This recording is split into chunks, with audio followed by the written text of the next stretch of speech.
Important update about YouTube playlists. Hey everyone.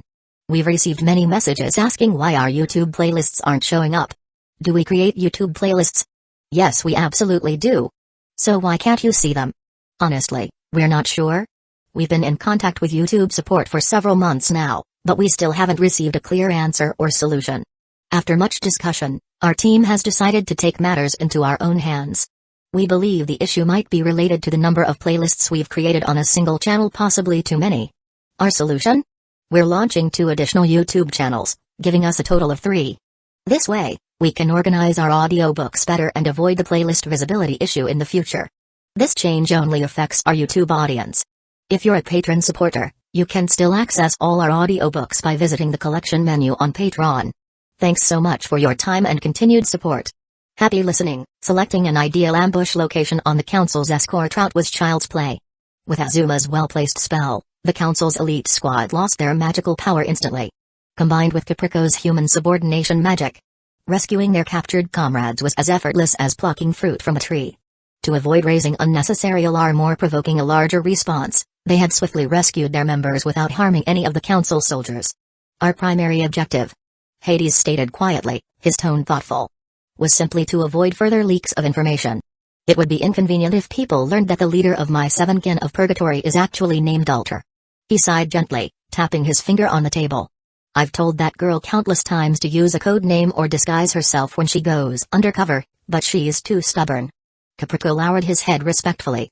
This is my fault. I shouldn't have involved Sankro and Rustros in unnecessary distractions. Hades waved dismissively. No need for apologies. You simply wish to bolster our strength. None of us expected Fairy Tail to interfere suddenly. Azuma leaned forward eagerly. Can I visit Fairy Tail personally? I'm intrigued by the people who managed to defeat Rustros and Zankro. Zankro, who stood nearby wrapped tightly in bandages, jumped up furiously at this. Who got defeated? They just got lucky and ran away like cowards. Azuma ignored Zankro completely and continued, excitement building in his voice. Besides those 2 newcomers, Fairy Tail has Rosa Scarlet, the Fairy Queen, Mara Jane Strauss, the She-Devil, Natsudraniel, the Fire Dragon, and even Makarov, one of the 10 Wizard Saints. It's overflowing with incredible opponents. He clenched his fists in excitement, practically vibrating with anticipation. What a thrilling guild. I'd love to fight them all right now. Hades smiled faintly, amused by Azuma's enthusiasm. Indeed, Fairy Tail is fascinating, but now isn't the right moment. His expression darkened with ambition, and his single visible eye sparkled ominously. When our ultimate ambition, the grand magic world, is finally realized, you'll have as many powerful adversaries as your heart desires. At these words, Caprico and Zankro both wore expressions of fervent anticipation. The grand magic world was their grandest dream, a future worth any sacrifice. Only Azuma remained calm. His mind was focused less on grand ideals and more on the promise of fierce battles ahead. Though he would certainly follow the master's orders, if given a chance to test himself against powerful foes now, Azuma would happily ignore grand schemes. Fairy Tail. Azuma whispered to himself with an eager smile. Elsewhere, in Magnolia, Rhodes and Elfman had unknowingly become rather famous lately. The council, far from keeping the recent events secret, actually seemed intent on fanning the flames of publicity. However, their emphasis was clearly strategic. They wanted the public to praise Rhodes and Elfman for their bravery, while condemning Grimoire Heart's dark deeds. As for the embarrassing loss of prisoners, the council hoped everyone would just quietly forget about that. As a result, the latest sinister actions of Grimoire Heart were inevitably linked to the heroic deeds of Rhodes and Elfman. Elfman earned a rather impressive nickname, Beast King. Of course, Elfman himself would have greatly preferred a more manly title, like Manly Man. Manly Beast King. Or even Beastly Manly King. Recently, Elfman must have had a heart-to-heart with Myra, as he no longer rejected the Beast King's soul form. Instead, he had begun training diligently to master it completely, aiming to gain greater strength to protect his loved ones. He'd even started experimenting with other forms of full-body takeover magic, determined to grow even stronger. As for Rhodes, surprisingly, it wasn't the victory over Rustros that brought him the most fame. Instead, it was the astonishingly detailed intelligence report he'd prepared, copies of which had quickly spread throughout all major guilds that truly caught people's attention. Among the older generations, some had started referring to Rhodes as the new era fairy strategist. Younger wizards, who knew less of history, simply called him the fairy strategist. When Makarov heard these nicknames, he was overjoyed. The first master, Mavis Vermilion, was someone Makarov deeply admired. After all, She'd even personally given him his name. Hearing Rhodes compared to her didn't offend him in the slightest. On the contrary, Makarov saw it as a precious legacy being passed down, proof that fairy tales' new generation was inheriting their predecessors' wisdom and courage. Rhodes himself, however, wasn't nearly as thrilled. Becoming famous could cause serious problems after all, as the old saying goes. Tall trees catch much wind. He worried someone might deliberately come after him, eager to brag. Hey, look, I just defeated the famous fairy strategist. You know what this means, right? Rhodes said to himself, scratching his head in mild frustration. I'll have to get even stronger. The simplest solution to avoid being predictable was straightforward: train harder, improve faster, and ensure all the enemy's carefully collected information quickly became useless, outdated garbage. Both Master Makarov and Blair had mentioned it would be challenging to learn new magic quickly, but Rhodes believed that with enough hard work, anything was possible. Besides, Rhodes was even considering creating a new persona for himself, one that matched his nickname, perhaps portraying himself as someone skilled at making plans, but weaker when it came to direct combat. A bit like a beast tamer, someone who commands from behind. But in the end, he knew he couldn't rely solely on tricks or reputation. True strength was essential. Myra, I'm going out to train. Rhodes called to her. Okay. Myra replied simply. As Rhodes stepped away, he couldn't help glancing back at Myra again and again. Recently, he'd felt something was a bit off about her, almost as if she'd grown slightly distant, or colder than usual. No, not exactly cold. It was something subtler than that. Whenever they trained together after work, Myra still cared for him just as warmly as before. Their teamwork during missions was flawless as always. Yet during their regular conversations, something had definitely changed. It wasn't coldness, exactly, nor was it distance, but rather a peculiar feeling he couldn't quite pinpoint. Could it be just one of those things? Maybe she was having one of those days? Rhodes puzzled over it for a while as he headed into the guild's backyard for training. After a while, he decided to take a break and summon Worm, who excitedly bounded off to the tavern to find Elfman. Ever since Worm had received a feast as a reward for delivering Rhodes's message last time, he'd become particularly eager about delivering messages. It didn't take long for Elfman to arrive. What's up? You want to spar? Elfman rolled his shoulders, looking excited. Come to think of it, you haven't tested your strength against my full Beast King soul yet, have you? Have you recovered fully from your injuries? Rhodes raised an eyebrow, grinning.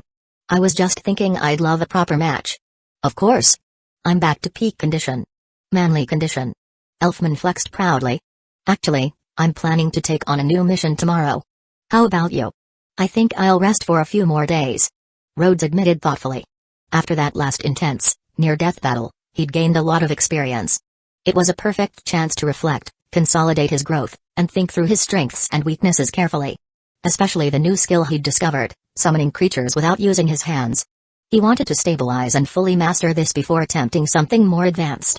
His next goal was clear: eventually summon creatures without even needing direct contact with his pendant. Achieving that would take his capabilities in battle to a whole new level. After all, breakthroughs during life and death moments came from consistent training and having a clear goal. He had to set that direction clearly now, rather than relying on luck or instinct alone when the time came. Elfman didn't press Rhodes to join him for a job. Instead, he nodded approvingly. Honestly, I think it's better if you don't take any jobs for a little while. Huh? You're worried someone's gonna ambush me because of my reputation now? Rhodes asked, only half joking.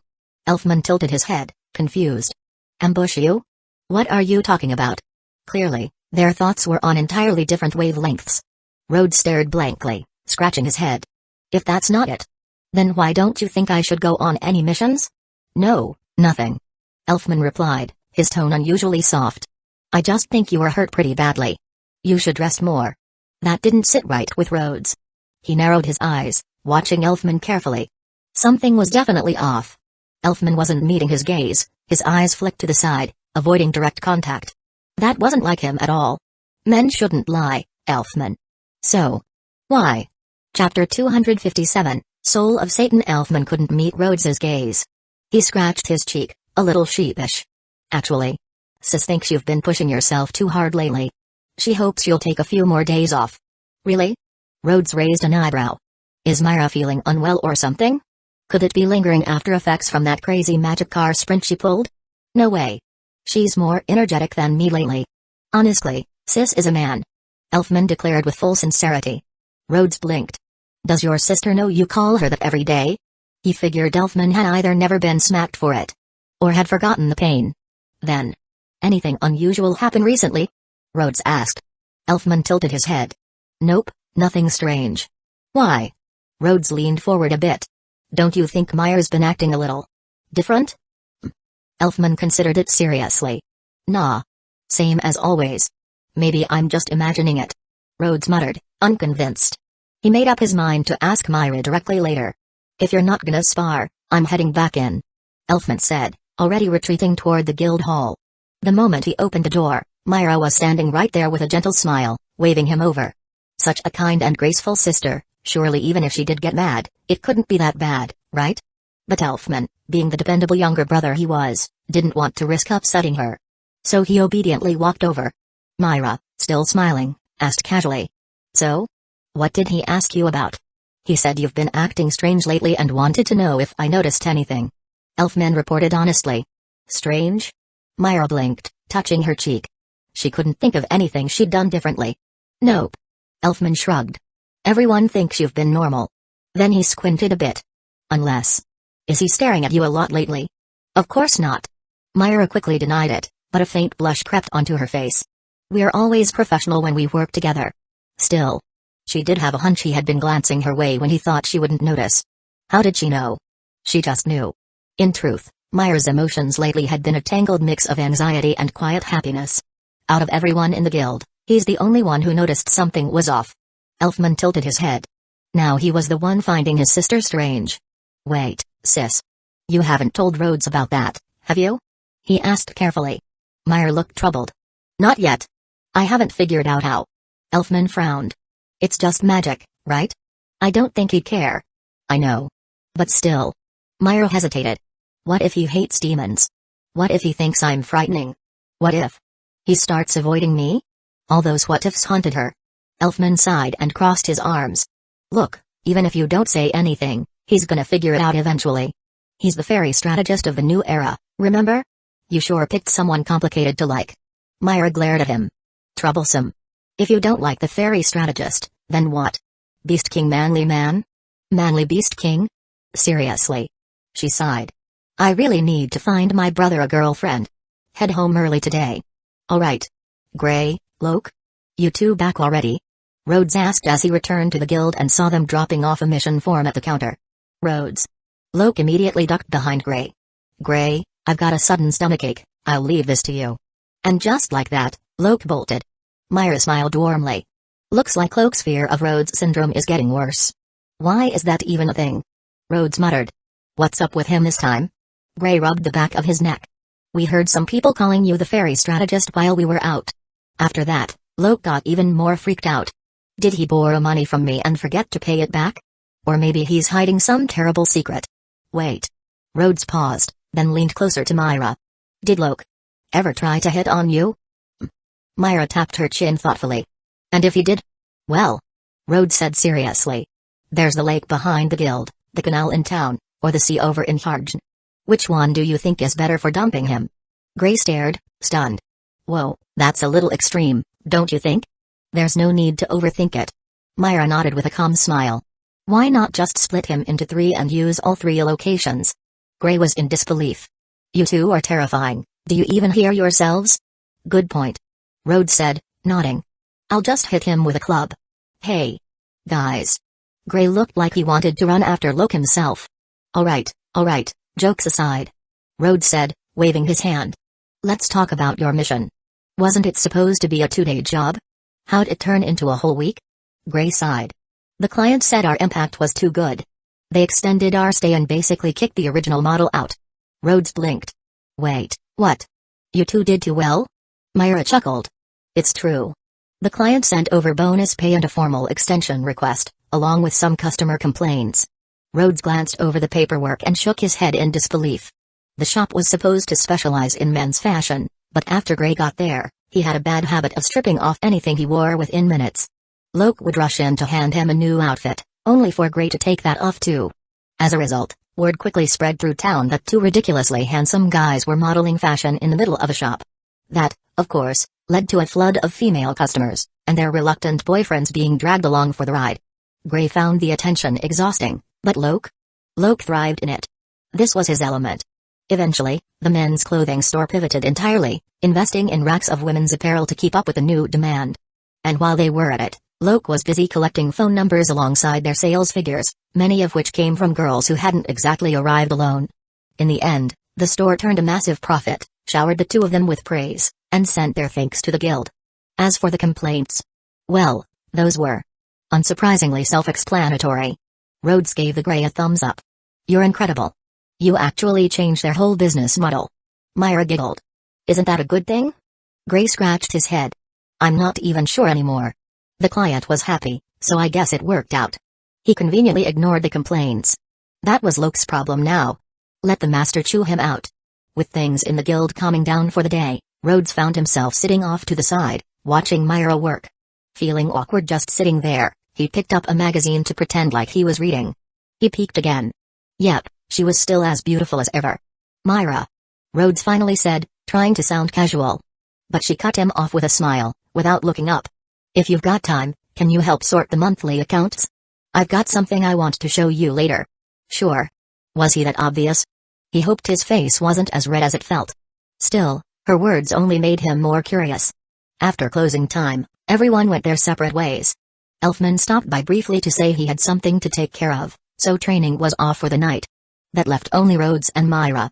They headed to the training yard together like usual. Rhodes stretched his arms. "All right, what's this big mystery about?"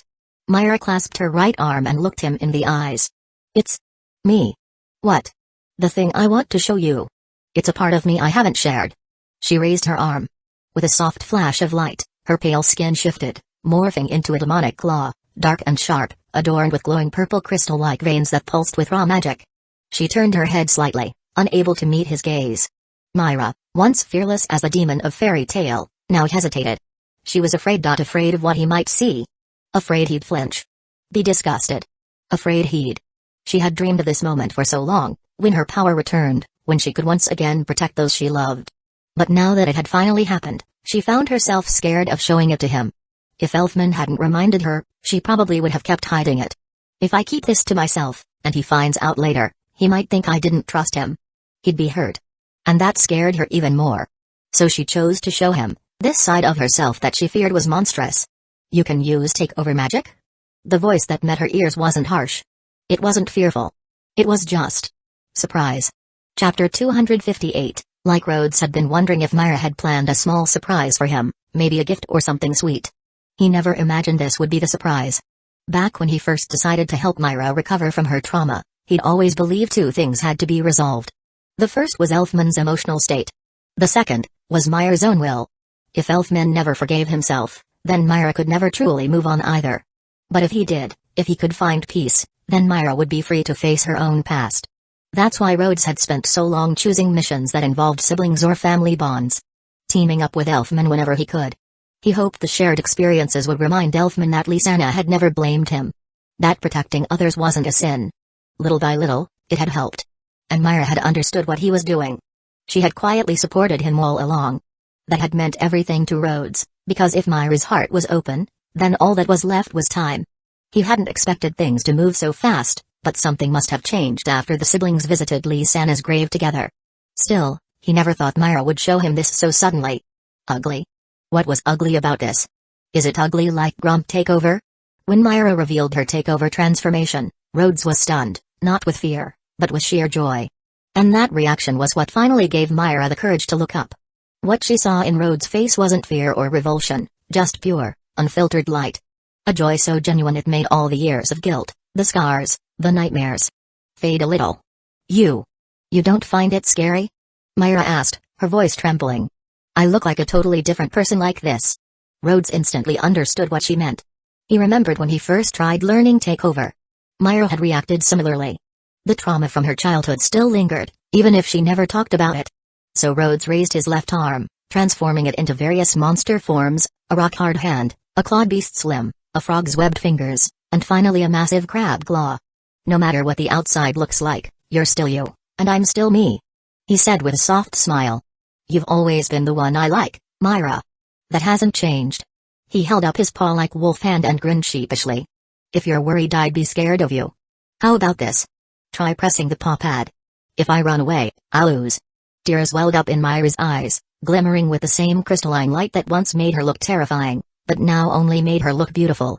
She reached out, hesitantly pressing her fingers against the rough pads of Rhodes' transformed claw. He didn't flinch. Instead, he reached forward and clasped her demonic hand in his own, holding it tight like it was the most precious thing in the world. Myra twitched slightly at the touch, but he didn't let go. She looked into his warm, encouraging eyes, slowly curling her fingers until they were holding hands properly. Rhodes couldn't help it, he grinned wider than he had in a long, long time.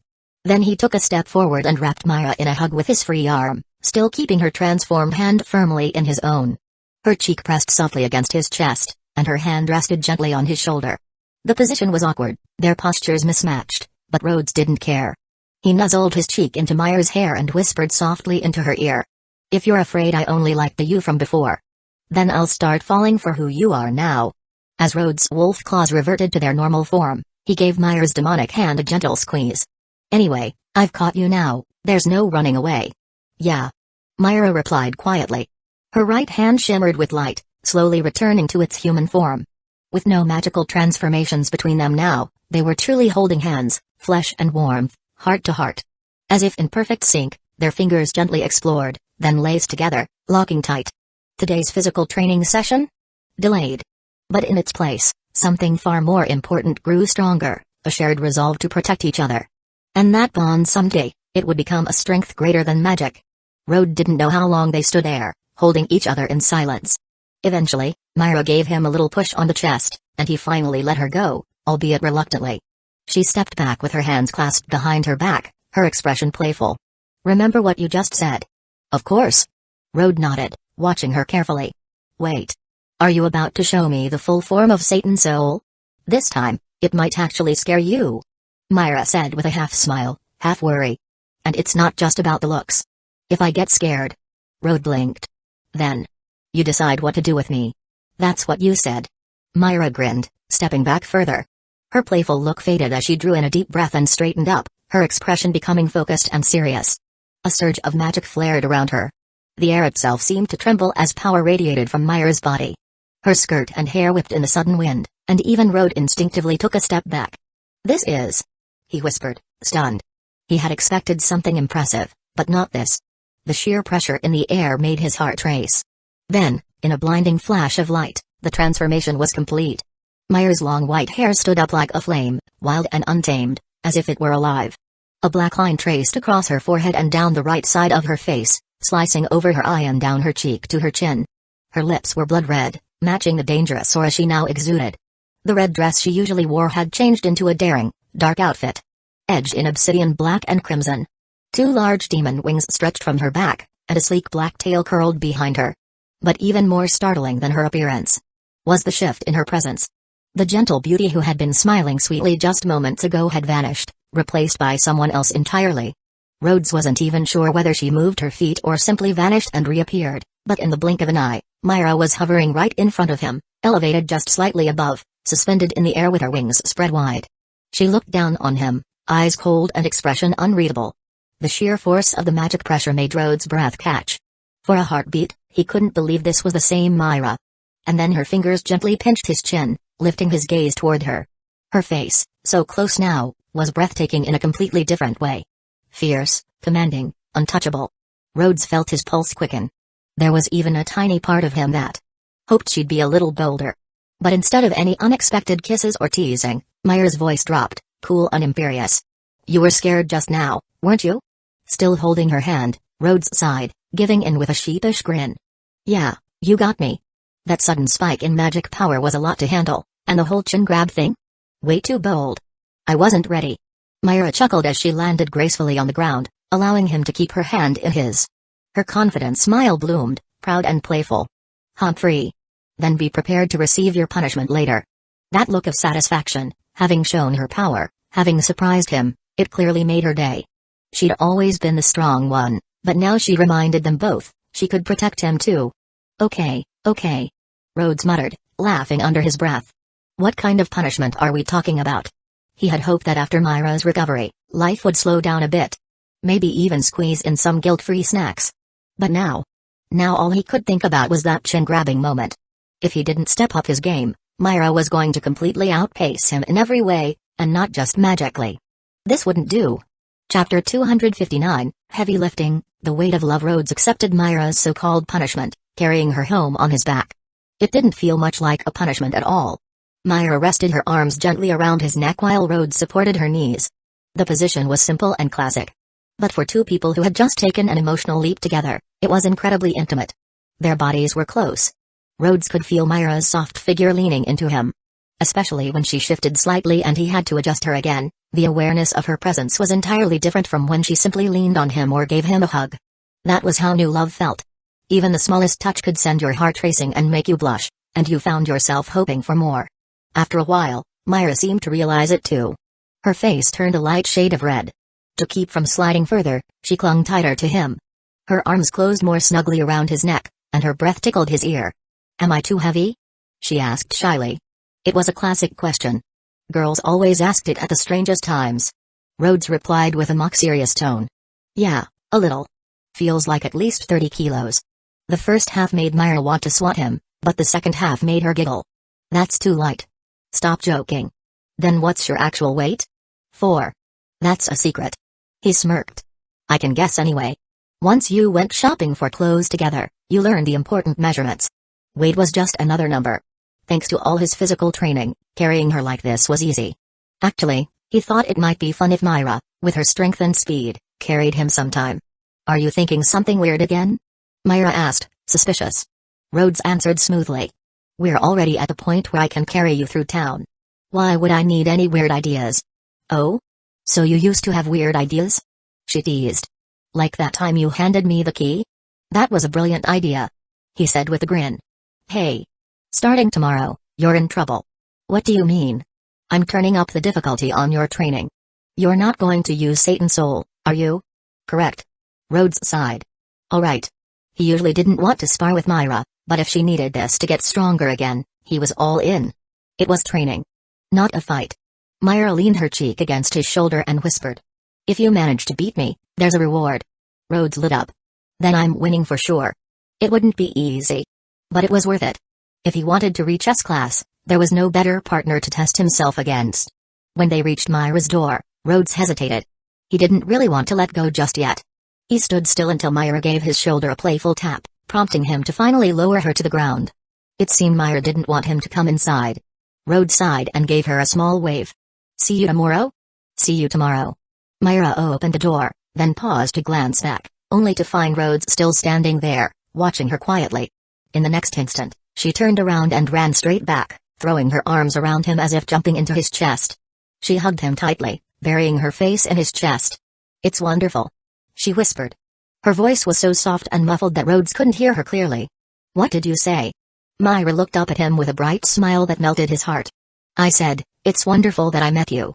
The soft glow from the doorway cast their silhouettes long across the floor, their shadows overlapping into one. From this close, Rhodes could clearly see the subtle blue gleam in her eyes.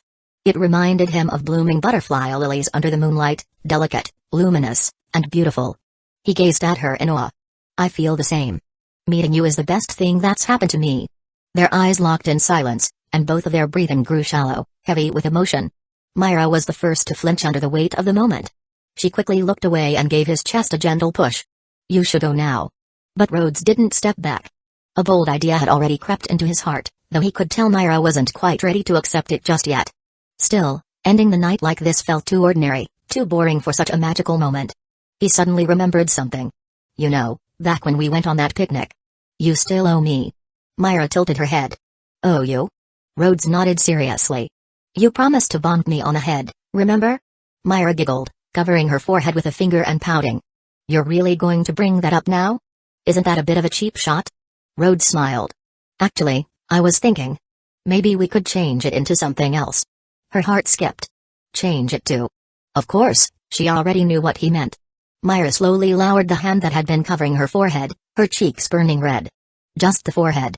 Got it? Okay." Rhodes answered softly. Myra closed her eyes, tilted her face slightly, and nervously twisted her fingers together. Rhodes could feel his heart racing. He gently wrapped one arm around her shoulders and raised the other to support the back of her head.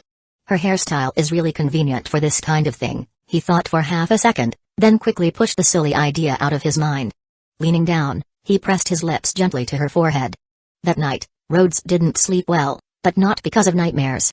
For the first time in his life, he truly understood what it meant to wake up smiling from a dream. Though, there were also times he bolted upright in a cold sweat, wondering if the dream had all been too perfect to be real. Rhodes sat up, looked at his hand, then opened and closed it a few times. The memory of touching Myra's demonic hand was vivid, and the warmth of her delicate fingers just as real. They say you can't dream of sensations you've never experienced, right? If that's true, then it really happened. Oh man, he thought, collapsing back onto the bed, I finally got together with Myra. Now what do I do? File a report? He reached under his blanket and tugged out Warm, who had morphed completely into an oversized living pillow during the night. The blanket barely covered it now. Warm, you agree with me, don't you? Rhodes muttered, lifting the drowsy creature. Warm blinked sleepily, gave Rhodes a blank stare, then silently disappeared back into the howling abyss. Insane, Warm thought. Doesn't sleep at night, won't let the Warm sleep either. I'm doubling my food tomorrow for emotional damages. Despite his restless night, Rhodes walked into the guild the next morning with a fresh spring in his step. He couldn't hide the smile tugging at the corners of his mouth every time he glanced at Myra. Myra wasn't much better, her expressions flickered between warmth and subtle panic. Eventually, she glared at him in mock sternness. Don't look at me like that.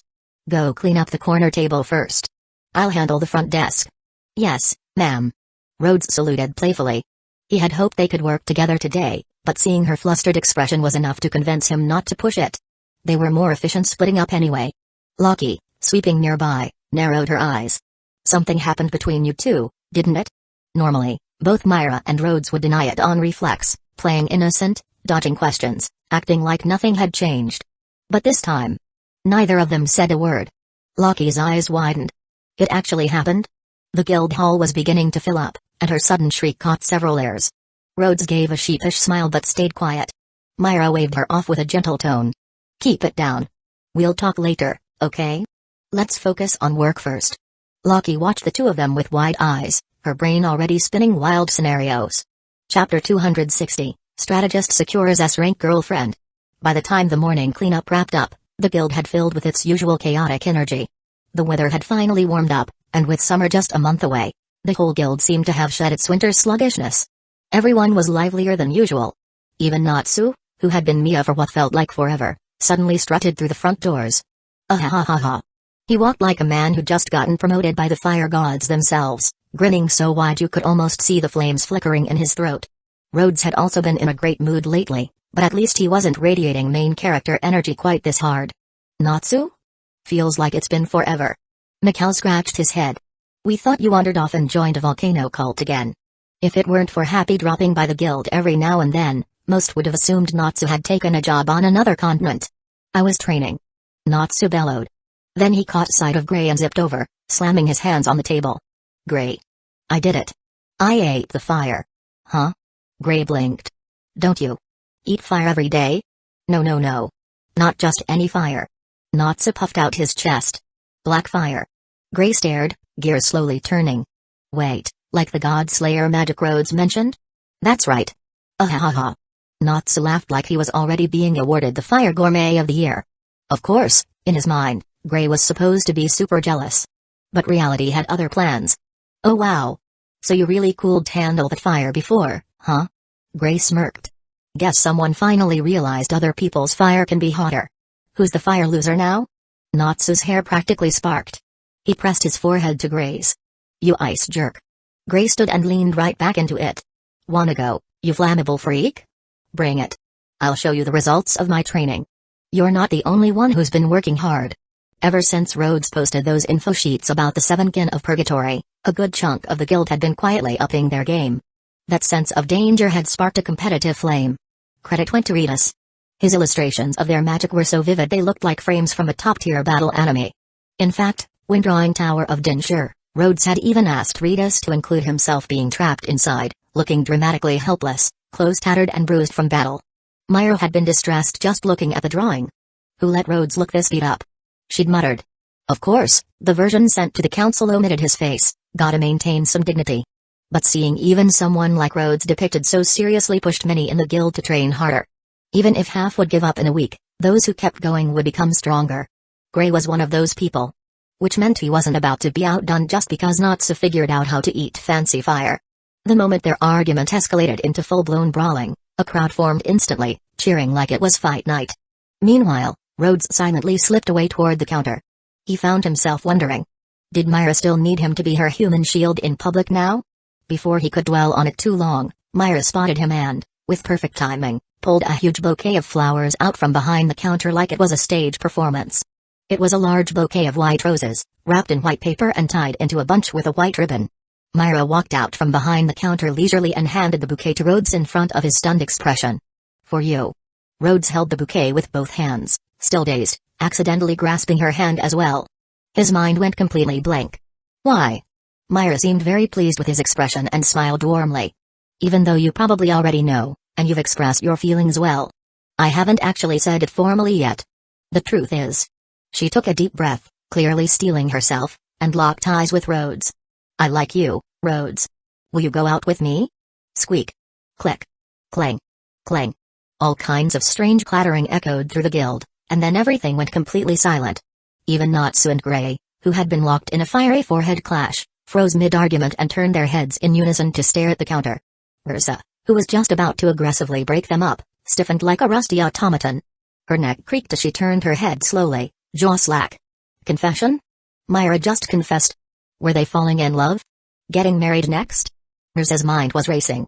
Her cheeks flushed bright red, even more so than the two people at the center of the scene. Girls like Lucky, who had long been waiting for this moment, clapped their hands over their mouths to stifle excited squeals.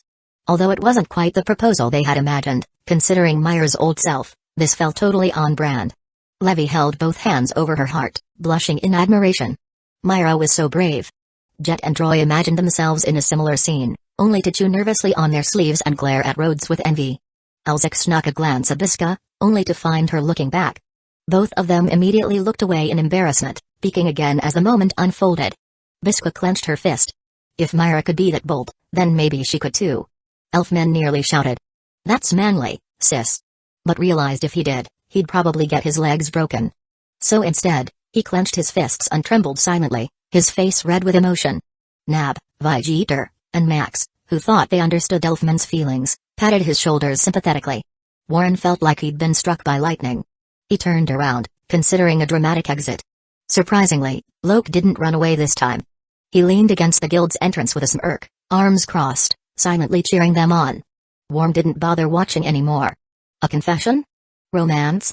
Bleg. Much better to go find something to eat. Nearby, Happy clutched a fish in his mouth, staring off into the distance. He missed Carla. Macau, Wakaba, and a few of the other older members were quietly grumbling in their hearts. How does a kid like Rhodes score someone like Myra? Kana casually sipped her drink, resting her chin on her palm. Well. He really went and pulled it off. Gotta say, Myra deserves someone like him. On the second floor railing, Master Mikra peered down. When he heard the guild fall silent, he thought someone had caused trouble again. But seeing the scene unfold, he just smiled and puffed out a relieved breath. Ritas was already flipping to a new page in his sketchbook, brush at the ready. This moment deserved a full-color spread. At that moment, it seemed like everyone in the guild was waiting for Rhodes to give his answer. But Rhodes wasn't hearing any of it. The world around him faded. The only thing he could see was Myra, her smile, her hopeful eyes, and the blush rising on her cheeks.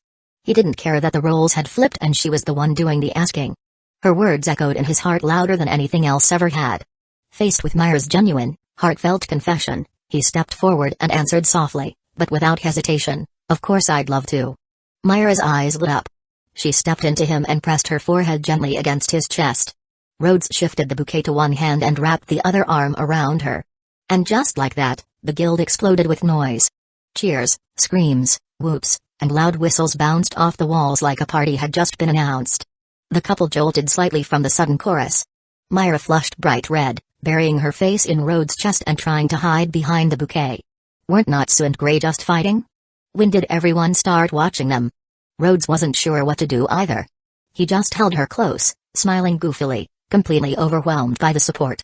It was the 11th month since he'd arrived in this world. And in early May of X784, Rhodes found something truly priceless. Chapter 261, Sense of Crisis. The happy couple didn't get to bask in their moment for long. Myra was quickly ambushed by a swarm of curious girls, buzzing with gossip. Rhodes, bouquet still in hand, was left behind, frozen like a statue while Myra was dragged off. Lockie led the charge. Okay. That was super sweet and all, but haven't you two basically been dating for ages? Myra giggled softly, her hand brushing her still warm cheek. Well, we're officially dating starting today. Or maybe since yesterday. Wait, yesterday? What happened yesterday? How far did it go? Just a hug? A forehead kiss? A real kiss? Myra smiled mysteriously. That's a secret. Come on, Mra. The girls chorused, clinging to her like magnets. And hey, who made the first move, huh? Another girl chimed in. As Myra was swarmed with questions, she eventually gave in and shared the story of how she'd come to fall in love with Rhodes, blushing through all the juiciest parts. Meanwhile, across the guild hall, the boys were just as curious about Rhodes' technique. Everyone had their own theories. Elzik believed it came down to Rhodes being cool and attentive. Jet and Roy figured it was the slow burn strategy, spending enough time with someone until feelings naturally grew. Max, on the other hand, went straight to the source. He slung an arm around Rhodes' shoulder, plopped him into a chair, and launched into a rapid-fire Q&A session. Rhodes thought Max was actually interested. Until the conversation suddenly derailed into embarrassing stories about Warren, then skipped over to Natsu, and finally to the quality of Harjan seafood. That's just how Max rolled. The saying went, if Max is chatting, who knows what the tropic is? If Max is chatting, who knows who he's chatting with? Meanwhile, Rhodes noticed several guildmates staring at him with absolute, soul-consuming envy. He sniffed the bouquet dramatically and held it up with pride. Lovely, aren't they? My girlfriend gave them to me. ARGH. Get me a barrel of ale. Drinks. I need to drown my emotions. Over in the corner, Joey and Niggy approached Elfman with a mischievous glint in their eyes. Hey Elfman, didn't you say you wouldn't let anyone near your sister unless they could beat you in a fight? Well? Time to unleash the Beast King's soul and defend her honor. Elfman blinked, then lowered his voice. But it was my sister who confessed this time. That memory of Myra activating her Satan soul again, of showing him that powerful side she'd been hiding, nearly brought tears to his eyes. She's finally back, he whispered to himself. Not just in strength, but in spirit. She'd chosen her happiness. And Elfman? He was proud beyond words. My sister is a real man. He bawled, fists clenched and face red with emotion. Whenever Elfman mentioned the word manly, people had long since developed a habit of ignoring it. But Niggy, who had just finished talking with him, looked like he had aged 5 years from mental exhaustion. Still, Joey wasn't ready to give up the argument. What does it matter? Either way, he's dating Myra now. Shouldn't we test if he's strong enough? Elfman replied flatly. If you wanna test him, be my guest. What good would it do? If Rhodes beat you, you'd get pummeled. But if you beat him, you'd probably still get pummeled by Myra. Either way, Elfman had zero intention of fighting Rhodes anytime soon. Suddenly remembering he had a job today, he stood up and headed toward the mission board. Niggy and Joey exchanged a look that screamed, are we really going to fight Rhodes? Eventually, the excitement died down and things at the guild returned to normal, well, as normal as they could get at Fairy Tale. But ever since the official announcement of Myra and Rhodes' relationship, all kinds of curious glances kept following them around. Still, not much changed between them on the surface. They just sat a little closer during paperwork, that's all. Whenever Rhodes grew tired of scribbling reports, he'd sneak his hand under the counter and give Myra's fingers a gentle squeeze. Most of the time, Myra enjoyed this kind of secret contact. Other times, she'd mess with him. Out of nowhere, her hand would morph into her demonic Satan soul form and give his fingers a sharp pinch. Rhodes would retaliate by switching to one of his own takeover hands. Sometimes it was a brambleback claw, sometimes a crab pincer, and if things escalated too far, he might end up with a Grump-style frog hand. Then Myra would respond by shifting hers into Demon's Fist. They'd play this shape-shifting slap fight like mischievous middle school sweethearts. Rhodes couldn't help but feel like they were reliving the kind of young love he never got to experience. He had seen students secretly holding hands under their desks back in his old world, and this playful affection felt just like that. Was this his chance to make up for those regrets? Eventually, after cycling through a few battle hands, they'd silently revert to their normal ones, fingers laced gently together, palms warm and steady. But despite the cozy sweetness, Rhodes couldn't shake a subtle sense of crisis. Right now, in terms of raw magical power and combat strength, he was totally losing to his girlfriend. If this kept up, Rhodes had a feeling he'd end up getting overpowered by Myra someday.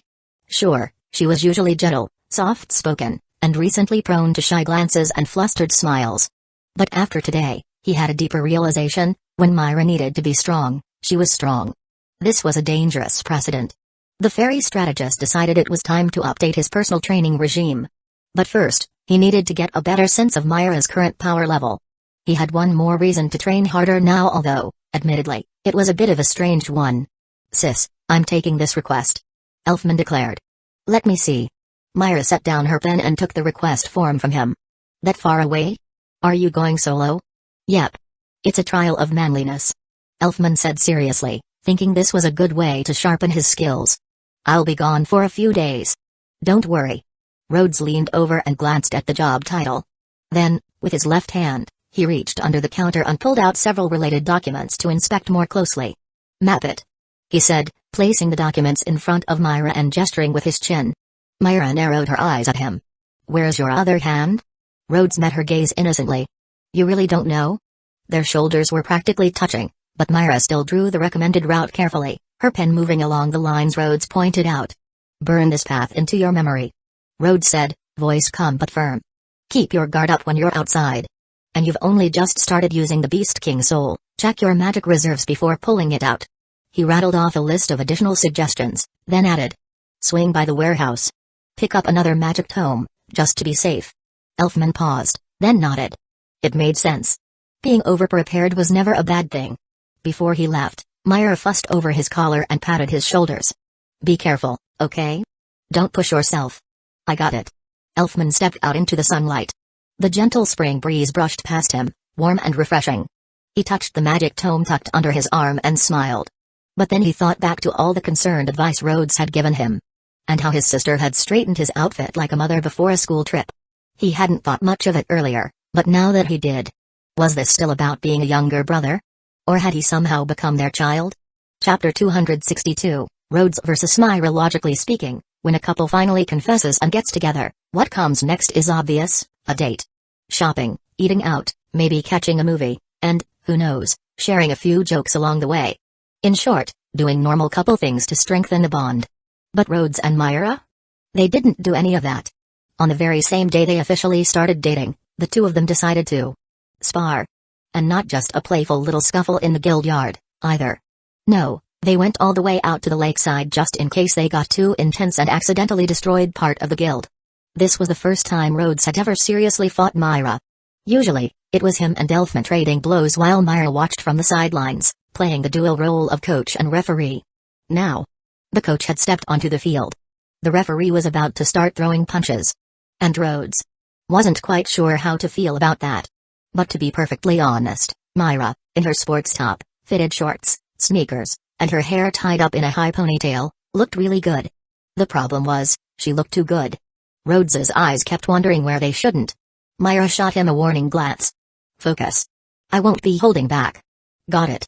Rhodes nodded seriously, even though his gaze betrayed him. "Are you gonna tell me what the prize is for winning?" he asked, trying to stay motivated. Myra gave a soft hum through her nose as she went into a deep stretch, her body curving gracefully. Then she exhaled and smiled. "You sure you're confident enough to earn it?" "Confidence is important," she added, standing upright. "No matter who the opponent is, if you're going to fight, you have to believe you can win." Rhodes was beginning to understand where the reckless bravado of half the fairy tale guys came from. That kind of belief, that conviction, wasn't just ego. It was fuel. It was power.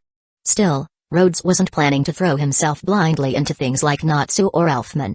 He just needed to get into the right mindset for what was, arguably, his most important fight so far. "Good attitude," Myra said as she took her stance. "Ready when you are." From Rhodes's perspective, Myra's posture looked off. Her guard had openings. Her feet weren't evenly spaced. It looked like the kind of stance a punk might take before throwing a wild haymaker. But he knew better. If a real punk tried to step in on her like that, Myra would flatten them so hard their own mother wouldn't recognize them. And unfortunately for him, he was the punk today. Rhodes stepped in with caution, feinting a left jab and swinging with a right hook. Myra blocked it effortlessly, and countered with a sharp side kick. Rhodes barely managed to raise his arm to absorb the blow, and the moment her leg struck, he felt it. How could such a slender, graceful limb hit like a hammer? Even though she hadn't used takeover magic yet, the sheer force of that kick nearly knocked him off balance. To Myra, that stumble was an invitation. In the blink of an eye, she was in motion, her fists flying like a flurry of raindrops. Each strike was calculated, relentless, and precise. Rhodes found himself on the defensive immediately, retreating step by step. After taking a series of hard hits, Rhodes decided it was time to fight seriously. The stone-like shell of the Krug began to cover parts of his body, specifically where he had been struck. Using this defense to his advantage, he counterattacked with 2 solid punches. He didn't aim for Myra's face, that would have been unthinkable. And going for her chest? Absolutely not. So he chose the shoulder joint and abdomen instead. But Myra was just as prepared. Her body responded with a technique of her own, soft to the touch but rock solid underneath. Rhodes could feel the impact travel back up his arms. It forced her to react slightly, but it wasn't enough to slow her down. In a smooth motion, Myra grabbed Rhodes' arm, twisted her body, and drove her shoulder into his chest with force, tossing him backward. The moment her shoulder collided with his sternum, his breath caught, and stars danced across his vision. Still airborne, he quickly adjusted to avoid hitting the ground like a ragdoll. "You've gotten really good at integrating takeover into close-quarters combat," Myra called out with a bright tone. "I'm proud of you." Then she winked playfully. "But don't underestimate me." Rhodes landed, exhaled, and shook off the daze. He could tell Myra hadn't just regained her magic, she was back to full strength in every aspect, power, technique, and confidence. That was a relief. "All right then," he said, rolling his shoulder. "But we agreed, no getting mad if one of us gets beaten." Myra smirked. "You can treat me like Ursa, Kana, or even Mickey if that helps." Rhodes raised a brow. "Sorry, but none of them are as pretty as you." Myra touched her cheek lightly, pretending to sigh. "Flattery won't save you. Next round, I'm going all out." Rhodes braced himself. "Take over, Satan Soul." A rush of dark, overwhelming magic burst from Myra's body. The grass beneath her feet trembled. Her eyes gleamed wickedly as her expression twisted into a devilish grin. "Let's go. Take over, Blue Sentinel." Rhodes cloaked himself in the azure armor of the Blue Sentinel and threw a punch straight at her. Myra didn't flinch. Their fists collided with a shockwave, forcing Rhodes to stagger back. In terms of sheer strength and presence, Myra's form rivaled even Luxus's flashy moves. And while Luxus's thunder magic had more flair, Myra's raw physical power post-transformation wasn't far behind. After a series of thunderous exchanges, Myra suddenly shifted tactics. With a flap of her jet-black wings, she vanished from Rhodes' direct line of sight and reappeared at his side, like a shadow in motion. Then came the blow. A sharp, precise kick from her booted leg struck Rhodes' shoulder with brutal force. Rhodes staggered back from the blow. Just as he tried to grab Myra, she vanished from sight, only to reappear at his right side, slamming a punch into his ribs. He barely had time to turn when she was already behind him, delivering a full-force strike to his back. Rhodes flew through the air, crashed straight through the guild wall, and ended up flat on his back in the courtyard. He couldn't dodge in time. Come to think of it, this felt familiar. Luxus had pulled the same move on him back when he first started using the Sentinel form. Still, what this form lacked in speed, it made up for in durability. His magic was slowly recovering, and if Myra kept attacking like this, he was confident he could outlast her. But Myra was already hot on his heels. Rhodes summoned 2 small stone totems from the ground. They floated up, locked onto her, and began firing blue lasers, his signature azure cannon. Myra evaded like a dancer in flight. The floaters tried to keep up, but her speed was just too much. Before they could fire a third time, she had already smashed them both with clean punches. "Take over. Brambleback. Forget playing defensive. Time to go full offense." A man doesn't back down from a fight with his girlfriend. The next punch from Rhodes collided with Myra's head-on. The shockwave of the blow sent a gust of wind rippling through the courtyard. Myra had leapt at him from midair. When their fists connected, the sheer force cracked the ground beneath Rhodes' feet, embedding them deep into the stone. Red flames crackled at his fists, not enough to burn her, of course. Who would seriously injure their girlfriend in a spar? But Myra wasn't impressed. "Come on, don't hold back. Pretend I'm not Sue." "Got it." Rhodes activated the red buff. His fists now left trails of red flame with each punch. He exchanged several blows with her in rapid succession. Myra's fists stung with the heat, and soon, small welts appeared on her knuckles. His wooden fists took damage too, but under the brambleback form's regeneration, they sprouted fresh bark and healed in moments. Myra responded by vanishing again, appearing all around him in a blur of movement, striking from every direction. Rhodes took hit after hit. His brambleback form wasn't as tough as the Sentinel, and her relentless blows left scorched marks across his body. But then, an opening. Myra's kick landed on his back, but before she could pull away, vines burst from the ground and coiled tightly around her leg. She twisted midair to break free, but it was too late. Rhodes swung. His wooden fist struck Myra square inches the abdomen, sending her flying across the yard. Worried, Rhodes took a step forward, but Myra stopped midair with a flap of her wings. She raised her arms. Her hands formed a cupped shape, and in the space between them, a black sphere began to form, small, but crackling with immense power. Rhodes' eyes widened. Wait. Boom. Chapter 263, Together We Are Strongest, you know. Rhodes said with surprising seriousness, still lying on his back in the sand. From a medical standpoint, lying flat like this isn't good for the curvature of the cervical spine. It also doesn't help relieve neck muscle fatigue. Oh really? Myra replied, clearly amused. Yes. Prolonged posture like this can affect blood flow. In extreme cases, it might even reduce oxygen supply to the brain. Ideally, you should elevate the head slightly with something soft to relieve pressure inside the skull. She tilted her head. And what exactly are you trying to say? Rhodes licked his lips, shamelessly continuing. So, medically speaking, I think the best solution is your lap. Could I borrow it? For, spine health. Myra stared at him for a moment, then burst out laughing. Seriously? You gave me a whole anatomy lecture for a knee pillow? Rhodes wanted to say that skipping the preamble would make him look like a total perv, but before he could, Myra was already kneeling on the beach beside him. She slid her hands under his arms, pulled him gently, and rested his head onto her lap. There. Like this? Yeah. That's perfect? Rhodes sighed contentedly. Normally I'd scoot myself over. Why does it feel like I just got suplexed into this lap pillow? His girlfriend, strong enough to crack stone and still soft enough to soothe him. It was a contradiction he was getting used to. And honestly, it was really comfortable. Plus, the angle let him admire Myra's face up close, not a bad view at all. If it weren't for that tight sports vest holding her back, he probably wouldn't even be able to see her face past her.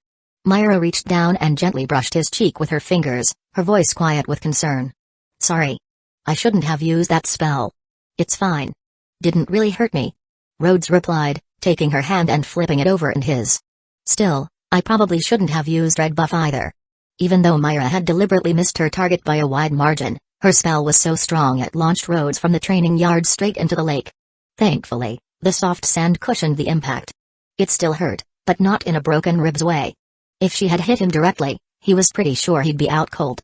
So he did what any reasonable person would do after losing a spar with their girlfriend, accepted defeat and lay there like a log. Worked out fine, he even scored a lap pillow out of it. He didn't win the fight, but the post-battle reward was definitely worth it. Rhodes studied Myra's slightly bruised knuckles while she examined the scrapes and welts on his shoulders. Two people, worrying about each other, beside the calm lake. The one who'd really have something to cry about tomorrow would be the guildmaster. Because Myra's "I'll go easy on you" move? Yeah, not so easy after all. Where Rhodes had once punched a hole through the wall, Myra had now effectively leveled the guild's back entrance. The yard had a new crater. Training equipment? Gone. Vaporized. The back door was nothing but splinters, and the wall connecting the first and second floors now had a crack that ran all the way up like a lightning bolt. They held hands and walked back to the guild only to find the destruction in full view. Myra winced. OF. Maybe I went a little overboard. Rhodes sighed, looking at the devastation. Yeah. Looks like I'm gonna be busy with repairs tomorrow. By all logic, the rule of you break it, you fix it meant that most of the repair work tomorrow would fall squarely on Myra's shoulders. But Rhodes wasn't about to sit by and watch. Given the scale of the destruction, it looked like they'd need to enlist the whole guild's help just to get things back in order. For now, the two of them worked together to sweep up the debris that had flown inside and piled it in a neat heap in the courtyard. Then Rhodes used his brambleback form to grow a tangle of thick vines, weaving them into a makeshift barrier across the shattered wall. The actual repair work could wait until tomorrow. On the way back, they grabbed a ride on the crab. Myra had insisted. She clung gently to Rhodes' arm, resting her head against him. The warmth of her leaning into him wasn't just comforting, it was dangerously distracting. You okay? Rhodes asked softly when he noticed her breathing had grown slower, more relaxed. Myra nodded with a tired smile. Satan's soul takes a lot out of me. That made sense. The moment she activated that form, her speed, strength, and magic output surged, and on top of that, she could fly and unleash powerful attacks. Even without a spectacular finishing move, just the burst of power from the transformation alone told you how taxing it was. Despite Myra's S-class level reserves of magic, endurance had always been her weak spot. Rhodes had also realized something else during the fight: he still lacked a true finishing move. Sure, he'd been refining his skills. His strongest offensive combo so far was when he boosted his magic in Brambleback form for a crushing claw strike. Combined with the red buff's true damage, it packed a serious punch. But when compared to Myra's explosive attacks, it didn't feel like an ultimate move at all. A real finisher should be something that pushes your power to the limit, that surging, game-ending magic blast that turns the tide. He needed to improve. If wild monster-based skills weren't going to evolve quickly enough, he'd have to look elsewhere. Maybe even ask Master Mikarov if it was possible to learn Fairy Law or Fairy Glitter. Of course, both were legendary spells. Super magic that few even dared to touch. In all the time he'd spent at Fairy Tail, Rhodes hadn't heard of a single person aside from the Master himself who had ever used one. Still. Next time. Rhodes said with a thoughtful smile. I'll let you fight me while wearing the blue buff. He meant it. If Myra had that kind of sustained magical support, the kind that restored her stamina and magic as she fought, she'd be terrifyingly powerful. She grinned and teased. What if I win? Rhodes replied without missing a beat. You win, obviously. But I still get half the credit. Based on the guild's reward-sharing policy, I say I deserve half the prize. In other words, if she wins, she gets it all, and if she loses, he still gets half. It was a flawless strategy. Rhodes always wins. Myra smacked him lightly in the chest. They both knew this kind of training would continue in the future, but the next time, definitely not so close to the guild hall. The next morning, the guild was in an uproar over the destruction. Who did this? Someone actually attacked our guild? Did we get invaded while no one was here? Damn it, was it overnight? Is anyone hurt? Everyone clearly remembered the guild being completely fine when they left yesterday. But now, one wall was practically demolished, the back door was off its hinges, and part of the yard looked like a cratered war zone. Did they sneak in after hours? Cowards. Coming in through the back when no one's around, how shameful. Even Makarov was dismayed, though he kept his cool. He cared deeply about the guild, but he wasn't about to lose his temper over some sneaky saboteur who didn't even have the guts to strike when people were present. Then Rhodes raised his voice. Well. Actually, sorry, everyone. Myra and I were the last ones to leave yesterday. But before he could finish. Rhodes, you don't need to apologize. That's right. It's not your fault. You can't be here guarding the place 24/7. We have to find whoever did this. Apparently, in everyone's mind, if Rhodes had been present, the culprit would have been apprehended on the spot. And since no one had been caught, then clearly, Rhodes wasn't there when it happened. Their complete and overwhelming trust in him was so intense that even his attempts to be vague were buried under their assumptions. Rhodes found himself steamrolled by the sheer weight of their faith in him. Then Myra, looking a little awkward, quietly admitted. Actually, I was the one who destroyed it. The crowd fell silent for a beat. Then came the laughter. Good one, Myra. You're just trying to calm us down, right? Yeah, come on, that excuse is even worse than blaming Rhodes. Rhodes wanted to raise his hand and say that, technically, he contributed to the structural damage. In fact, if they really wanted to get into percentages, he was responsible for about half the destruction. With no other choice, Myra calmly stepped forward and activated Satan's Soul. The chatter died instantly. Chapter 264, Natsu, let's fight it out, Myra. To the members of the guild, that familiar domineering aura and the sheer pressure of magic power made one thing abundantly clear, Demon Jane was back. A few members who had previously been on the receiving end of that strength instinctively swallowed hard. Suddenly, everything made sense. No wonder she had been the one to confess to Rhodes. Ooh, it's totally the old Myra again. Someone whispered. Natsu, naturally, was the most visibly thrilled. He had shared his own painful journey with both Myra and Delphman, but more than anyone, he had always hoped they'd pull through. Let's fight, Myra. Natsu shouted, his usual way of showing heartfelt support. Right now. Myra blinked. Did this guy ever know how to pick the right time? Gray sighed, glancing at the vines currently acting as temporary walls. They hadn't even finished addressing the guild repairs yet, and now Myra's dramatic return was adding fuel to the fire. I'm way stronger now. Natsu grinned. Soon I'll beat you and become S-class. Flames erupted from his fists as he charged forward before Myra could even give an answer. Rhodes didn't bother stopping him. In a blink, Myra vanished from sight. The next thing anyone saw, bam, Natsu's face was slammed into the floor. Myra knelt beside him, one hand gently pinning the back of his head, the other brushing his cheek as she smiled sweetly. I'm sorry, Natsu. Could you not make me bring out the mean side of me again, okay? Happy whispered behind a paw. Pretty sure it's already out. Natsu twitched twice before going limp. Now he was sure. No, his face was sure. This was the same Myra who used to constantly butt heads with Ursa. and everyone else finally accepted the truth too.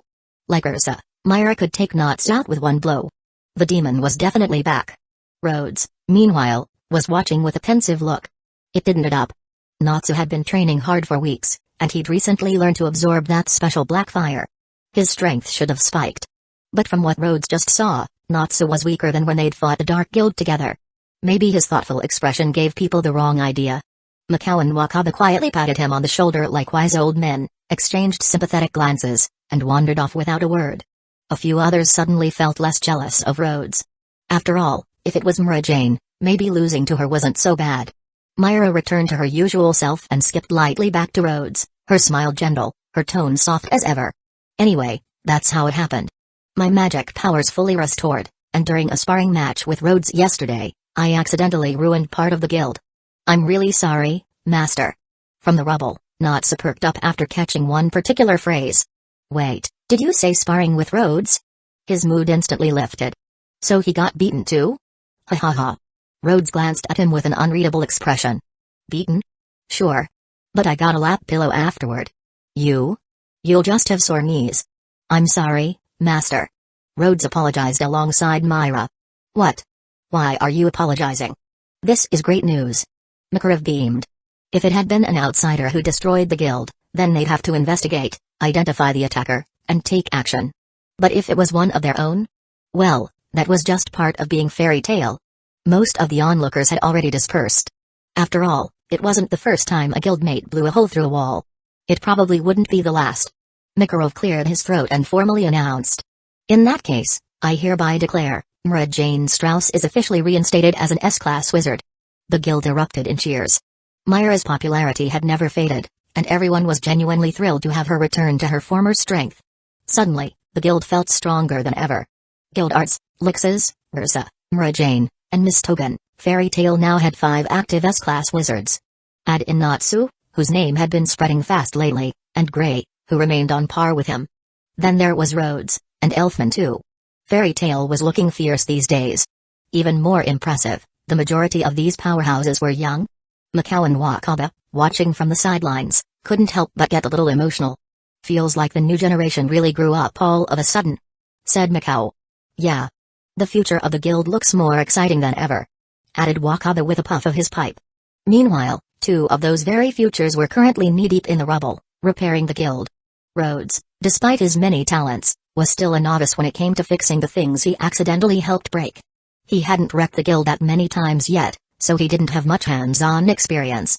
To be honest, he wasn't exactly eager to gain more. Myra, on the other hand, seemed to be enjoying herself. Whether sawing wood, stacking stones, or plastering walls, she worked with smooth precision and a peaceful smile. I haven't done this in ages, she said with a soft chuckle. Kind of brings back memories. You used to do this often? Rhodes asked, glancing sideways. He still remembered flipping through the old guild albums and seeing photos of Myra's wild, rebellious past. Back then, Myra had been one of the biggest troublemakers in Fairy Tale. Now she was calmly patching up her own magical mayhem like it was a casual weekend chore. Sometimes, Myra recalled with a soft smile. I used to fix walls with Ursa. We'd even compete to see who did a better job.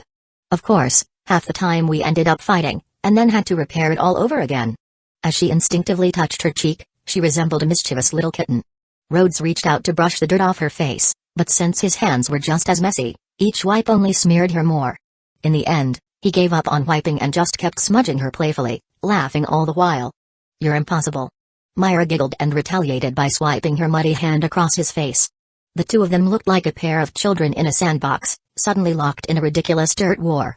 A few guild members who hadn't previously envied Rhodes suddenly felt an unfamiliar pang of jealousy. Meanwhile, Makarov was at the front desk losing his mind. He sat cross-legged atop the counter, flipping through a pile of paperwork while aggressively scratching what little hair he had left. Why is there so much to do at the start of the month? Loki offered a very sincere explanation. Because the people who usually help you with that work are now out there stacking bricks and mortar in a rather geometrically correct fashion. Makes sense. Makarov groaned. It had been so long since he'd done any administrative work, he'd nearly forgotten he was the guildmaster.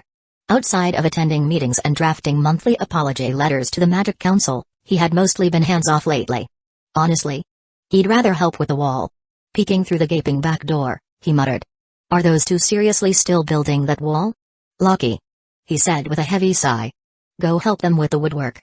It was hard to tell when, or if, those two lovebirds would finish at this rate. Being young was great and all. But efficiency clearly wasn't part of the package. Still, were they actually going to fix the wall themselves? Yup, Lucky chimed cheerfully, more than happy to help out her beloved sister Myra. Though later she planned to demand snacks or repayment from Rhodes.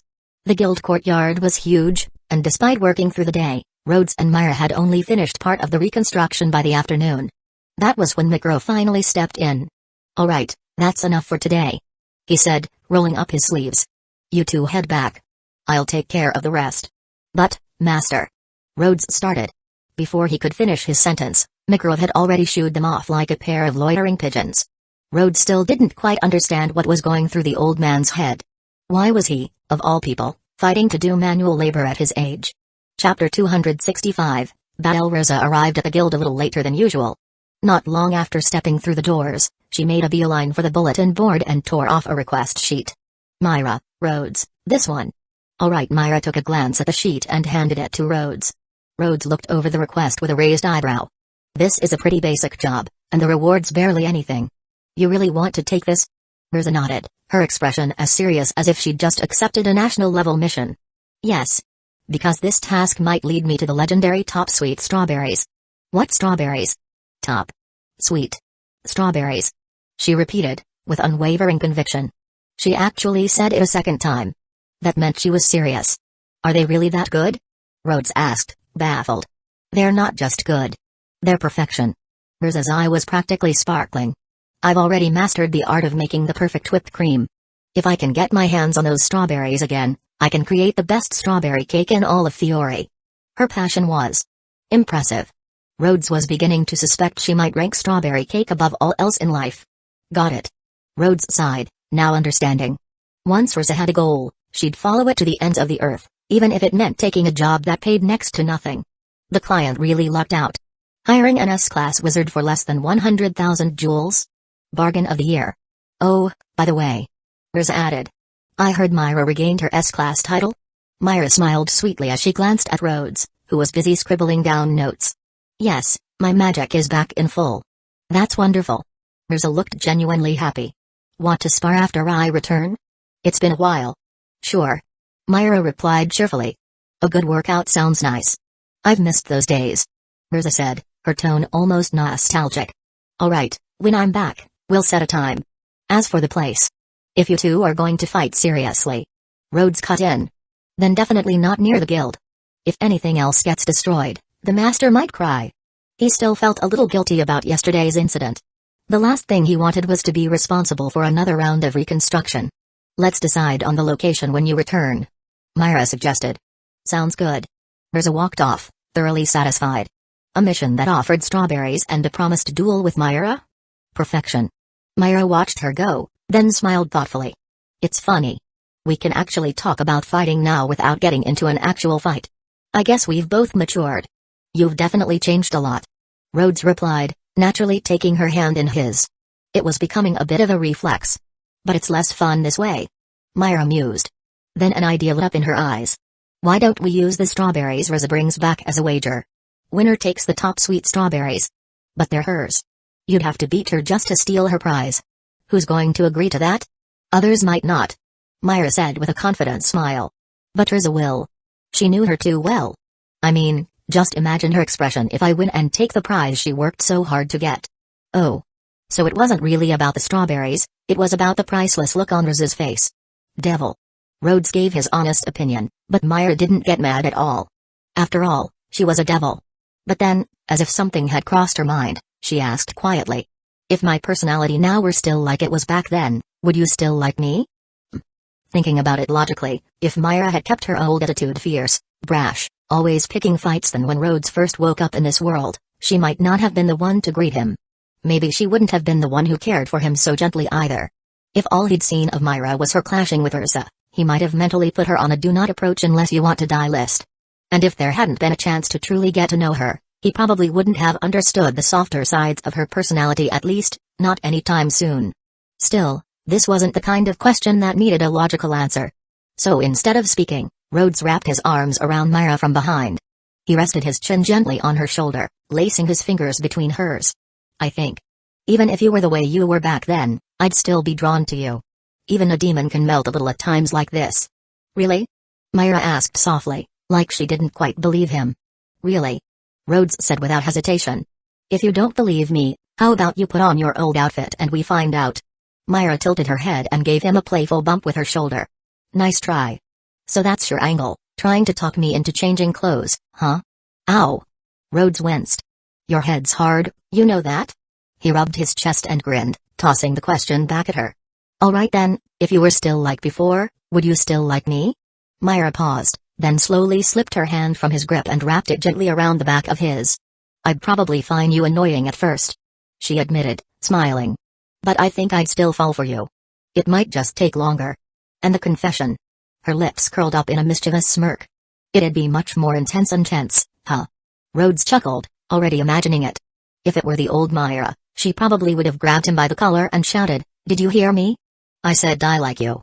We're dating now. And if I catch you flirting with anyone else, I'll break your legs." Myra let out a slow breath. This actually sounds a little exciting. Ahem. Right on cue, just as the atmosphere between them was reaching peak sweetness, an all too familiar voice interrupted. Because of course, nothing nice can ever last in peace at Fairy Tale. Myra slipped out of Rhodes' arms and gently pushed him back toward his seat, cheeks still a little pink. Lockie had entered the room. She looked composed, but anyone who knew her well enough could tell, she was practically vibrating with emotion. She'd been rooting for Rhodes and Myra from the sidelines all this time, more anxious than either of them about their slow-burn romance. But now that it was official and the couple started showing their affection so openly, something inside her stirred with unexpected frustration.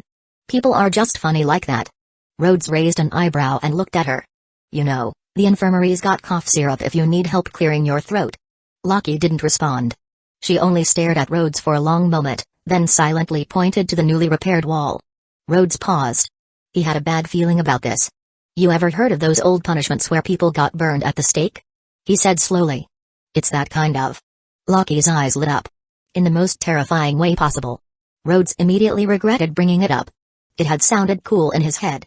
Now that she was actually considering it? Creepy. Thank goodness Myra didn't have weird hobbies like that. Right? Wait. Did she? Now that he thought about it, he'd only ever sat in her living room the few times he visited. He hadn't seen her bedroom yet. He really needed to find a reason to get a look inside. Just in case. Myra caught him zoning out and turned her head. What are you thinking about? Rhodes blinked and quickly pivoted. I was wondering if we should do a joint mission sometime soon. Just the two of us, like how Alzik and Biska do it. Myra gave a soft smile. I'd like that. I'll keep an eye out for something good over the next few days. She paused, then added. But first, I want to fight Rizza properly once she gets back. I promised her. Rhodes nodded. Chapter 266, just this time Rhodes and Myra's current training routines overlapped quite a bit. Both of them were focused on one critical goal, increasing their magic power. For Rhodes, it had always been his biggest weakness, something he was slowly working to improve. For Myra, it wasn't a natural shortcoming. But her massive consumption when using Satan's soul had turned it into one. Daily meditation was the gentler path. Through deep focus and mental fortitude, it allowed them to gradually raise their magical limits. The other method was far more brutal. Like Natsu's favorite routine, running with weights or doing frog jumps with boulders strapped to his back. That sort of training not only strengthened the body, it forged unshakable willpower. Pushing oneself past the limit, over and over, was a test of both body and soul. Rhodes had tried both when he was desperately striving to catch up. It was part of why his progress had been so fast. But that kind of regime was also just plain painful. Now that he was training with Myra, they stuck mostly to meditation. It was calmer, more focused, and less destructive on the knees. Of course, Rhodes wasn't slacking off physically. He'd come a long way since he first joined Fairy Tale. His body was lean, hardened with defined muscles, not flashy like a bodybuilder, but tough, like a soldier forged through years of discipline. Whoosh! A soft whirlwind of magic pulsed out from around Myra as her session came to a close. She exhaled slowly, wiped the sweat from her brow, and opened her eyes to see Rhodes still sitting across from her in deep concentration. He was cross-legged, posture straight and steady, lips drawn into a firm line. Sweat rolled down his face in the same way it did hers, but his expression remained completely focused. Myra had seen him like this many times before, but somehow, it never got old.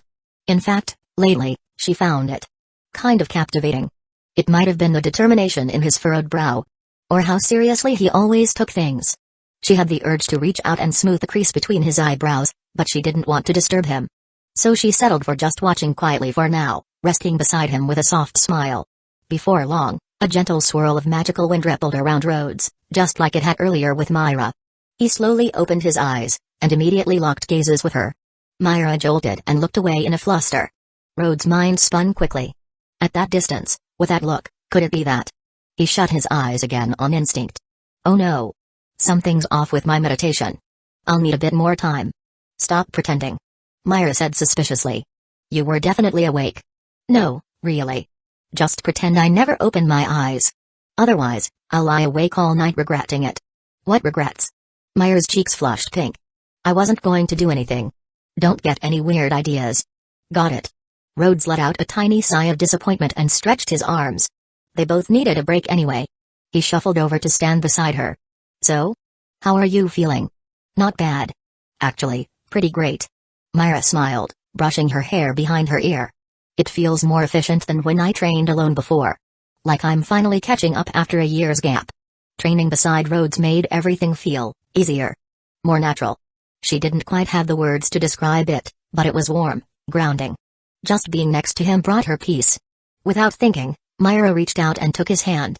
She opened his palm, gently spreading his fingers and comparing it to her own. What about you? She asked. I'm doing pretty well. Rhodes said. Maybe it's just that I'm in a good mood. Helps the training go smoother. He watched her play with his hand, a small smile tugging at his lips. Then he suddenly curled his fingers into a fist. Myra blinked. She tried to pry them apart, but stopped herself halfway. Honestly, it was kind of cute that he resisted. So instead, she just held his closed hand and puffed out her cheeks in mock frustration. Seeing that adorable pout, Rhodes chuckled and slowly opened his fingers. Rhodes had a strong feeling that if he kept pushing his luck, his fingers might be broken next. After a short break, the two jumped straight into the next phase of training, basic physical combat drills. For Rhodes, it was all about gaining more practical fighting experience. For Myra, it was about regaining her edge. To put it nicely, Rhodes was very good at growing under pressure. Luckily, he really was improving, even if it came with a few bumps and bruises, and maybe a sliver of dignity left behind. When the training finally wrapped up, they each took a long, well-earned shower in the guild's bathhouse, changed out of their sweat-soaked clothes, and strolled out hand in hand. The plan for the next few days was to keep working on fundamentals. Actual combat training would wait until they found a bigger, safer area, preferably one that wouldn't result in property damage. As they walked, Rhodes instinctively led the way toward Myra's house. It had just become habit at this point. But at the fork in the road, he suddenly felt a tug pulling him in the other direction. Myra pointed with a mischievous smile. This way. Huh?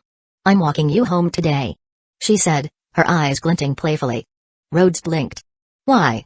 Because I'm stronger now, Myra said with a straight face, then broke into a giggle. And it's not safe for a boy to walk alone at night. Rhodes stared at her. That line sounded very familiar. Wasn't that his line from before? It's over, he thought, staring up at the sky like a tragic protagonist. There wasn't even a single star. The heavens themselves were mocking him.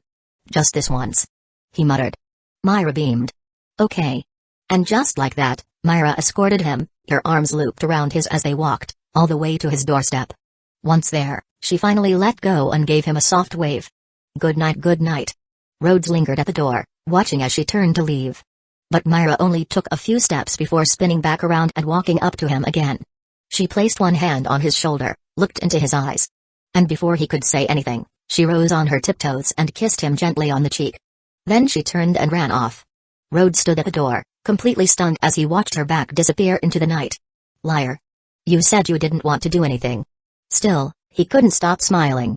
His heart felt light, ridiculously giddy, the kind of joy that made your cheeks ache from grinning too hard. But after a few moments of blissful foolishness, a thought hit him like a bolt of lightning. Wait. This can't go on. I'm slipping. Rhodes clenched his fists with dramatic resolve. All right. Add an extra hour of training tomorrow. He lifted a hand toward the direction Myra ran and summoned with a snap. Scuttle crab, warm. Track her. The days that followed passed peacefully, almost idyllic. Everyone at Fairy Tale gradually got used to the fact that their resident couple, who were always suspiciously close, were now very openly affectionate. If anything, they just cranked up the charm to 11. Rhodes, meanwhile, had came to accept that, for the time being, his girlfriend was stronger than him. And probably would be for a while. That said, he wasn't taking it lying down. He trained harder than ever, fueled partly by love, partly by ego, and a whole lot of quiet competition. But having Myra by his side kept him grounded. He felt comfortable, focused. His magic training was more efficient than it had ever been. With time, his magic grew, and the last shadows blanketing the summoner's rift within his soul began to fade. Rhodes finally saw it, a strange, glowing rune etched high into the mountain wall beside the dragon pit. The drake was about to emerge. Based on the mana it radiated, it definitely seemed to align with elemental forces. What Rhodes didn't know was if it matched the dragons of this world, or if it came from a different set of rules entirely. Its power was immense. Its presence heavy. Its size likely enormous. Releasing it recklessly might cause chaos, or worse, trash the guild again. Rhodes scratched his cheek, thinking, maybe I should call Natsu for backup? Chapter 267, Myra vs. Rosa. Gray placed his right fist against the palm of his left hand, closed his eyes, and began to focus his magic. After a few steady breaths, his eyes snapped open. He thrust his hands toward the water and shouted, "Ice make, lake center stage." A dazzling, ice-blue magic circle unfurled beneath his feet, and a surge of magic power rushed out from him. A shimmering path of ice shot across the surface of the lake, racing forward from his hands. When the path reached the lake's center, it spread outward rapidly and began rising from the water in a spectacular display.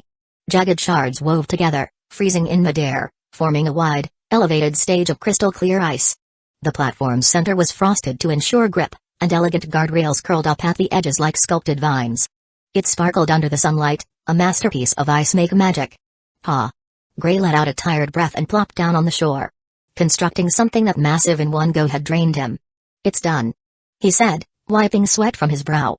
"The center is frozen all the way to the lake bed. As long as no one goes out of their way to smash it, it should hold just fine." Myra beamed. "That's amazing. And in such a short time, too." Rosa stepped forward and wrapped her arms around Gray in gratitude. "Thank you. You did great." Clang. Rhodes, ever the opportunist, snuck behind Gray and gently bopped him on the head with a blue buff, then handed him the pile of clothes he'd tossed aside before casting.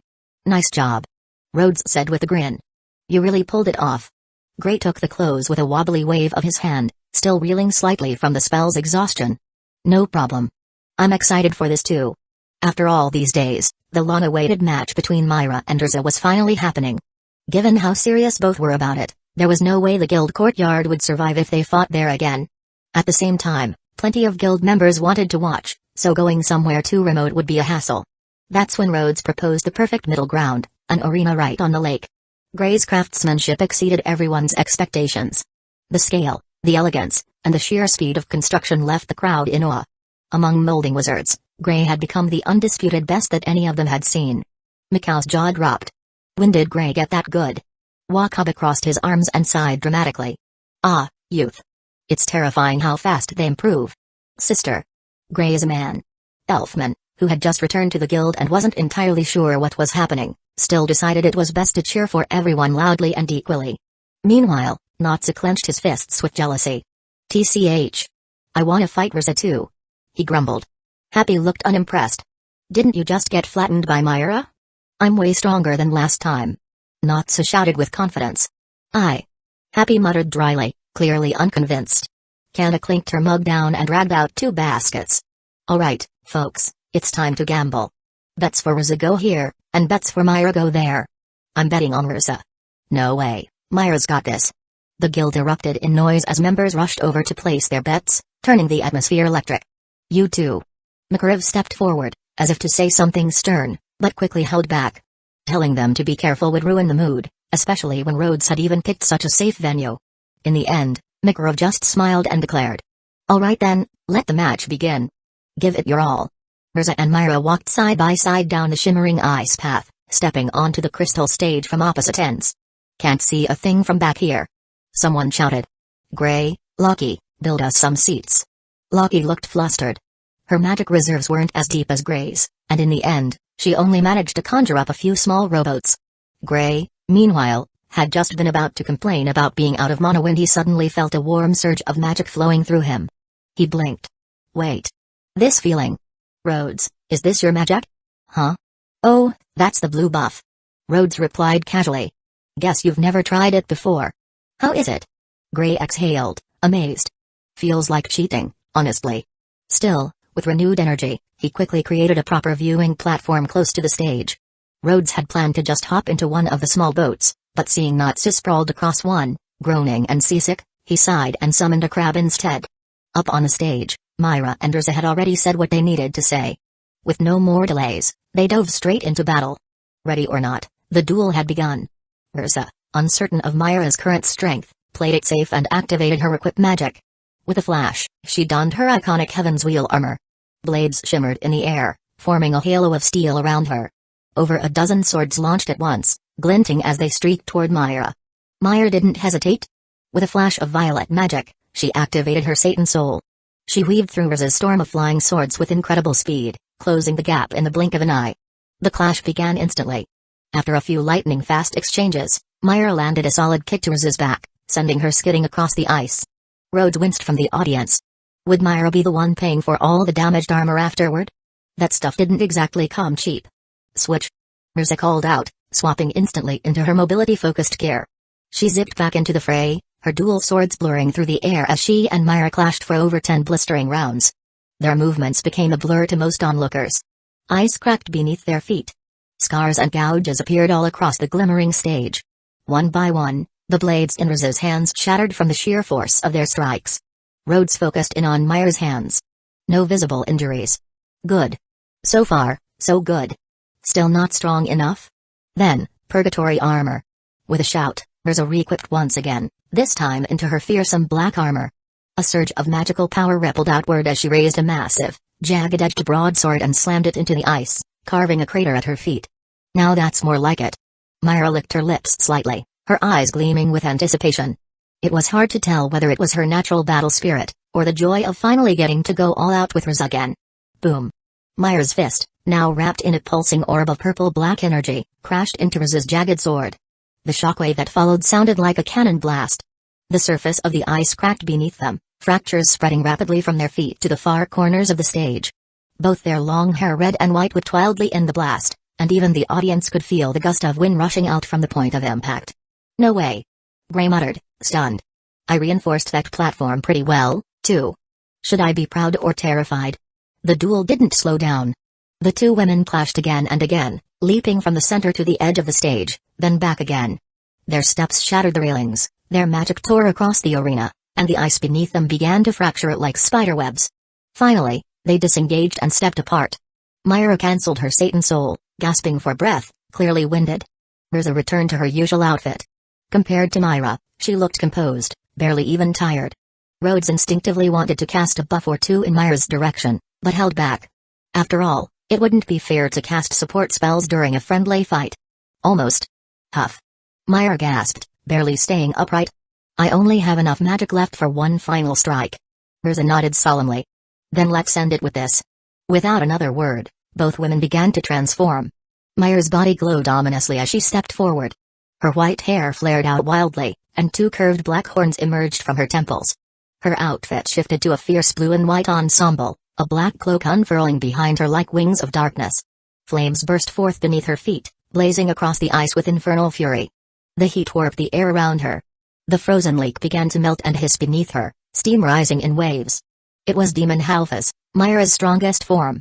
Rhodes had only seen it once before, and even then, she had never dared to actually use it against him. Across the stage, Urza completed her own transformation. A pink glow enveloped her as her armor changed into a sleek, elegant set. Light pink plating glistened under the sunlight, accented by rose-hued wings on the shoulders and a violet cape billowing behind her. Requip, fairy armor. This was Urza's most powerful armor to date, symbolic of the fairy tale guild itself. Wielding it meant more than power, it was pride, legacy, and honor. Losing while wearing it wasn't an option. They locked eyes for just a heartbeat. Then both lunged forward. Myra charged, wrapped in blazing hellfire. Urza, cloaked in streaks of emerald lightning, flew at her with divine speed. Boom. The collision shook the lake. The entire ice crystal stage, meticulously shaped by Gray, shattered like fragile glass. Shards of ice exploded in every direction. A massive column of steam and spray burst upward, and waves surged across the lake, washing over the floating audience platforms and soaking half the spectators. Wait, what? This is supposed to be a sparring match, right? They went totally overboard. Cast your barriers, now. Thankfully, everyone present was a trained wizard, and more importantly, Makarov himself was among them. He calmly raised a protective barrier with one hand while sipping tea with the other. No one was hurt. Except, well, quite a few got completely drenched. Rhodes watched the ice collapse beneath Myra and dove into the lake without hesitation, taking over the scuttle crab form to reach her. He surfaced a moment later with Myra cradled in his arms, her transformation undone, her energy completely spent. Chapter 268, The Strawberry That Broke Her. Myra? Did you swallow lake water? Do you need mouth-to-mouth respiration? If you don't answer, I'm going to. Smack. Her palm landed square on his chest. Of course, the crab shell was far too hard for her in that state, so Rhodes had already dismissed his chest plate, knowing she was feeling weak. He didn't have to worry about Ursa. She had enough stamina left to change into her seeking armor, which was essentially a swimsuit. The moment she realized Myra was out of the fight, she had switched gear and nearly scooped her up, if Rhodes hadn't been quicker. Carefully, Rhodes carried Myra back to shore.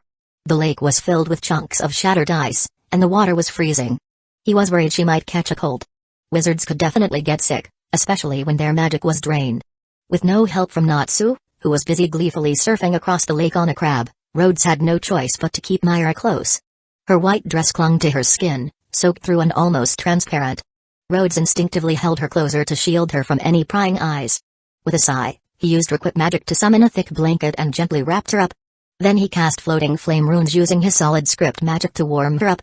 There would be plenty of time to enjoy those perks later. Right now, he had to make sure she stayed safe and warm. Magic really did make things easier sometimes. I lost. Boo-hoo. Myra sniffled, hiding her face in Rhodes' chest. He gently patted her back. It was a fair match. But I ran out of magic. She muttered tearfully. She still had more armors left to swap into. She peeked up at him with teary eyes, not quite crying but definitely looking for comfort. You didn't lose in terms of strength, just mana. He said. Next time, we'll fight her together. If you hold her off for a few seconds, I'll sneak up and knock her out with a brick. Myra couldn't help laughing. That's so underhanded. Achoo. Even with the fire and blanket, the wind made her sneeze. You need a hot shower. You're completely soaked. Okay. Rhodes picked her up again and carried her toward the guild. Wrapped up and tucked in his arms, Myra looked cozy. From the outside, it probably looked a little more intimate than it really was. That's when Ursa suddenly appeared. Heading for the shower? I'll come too. What?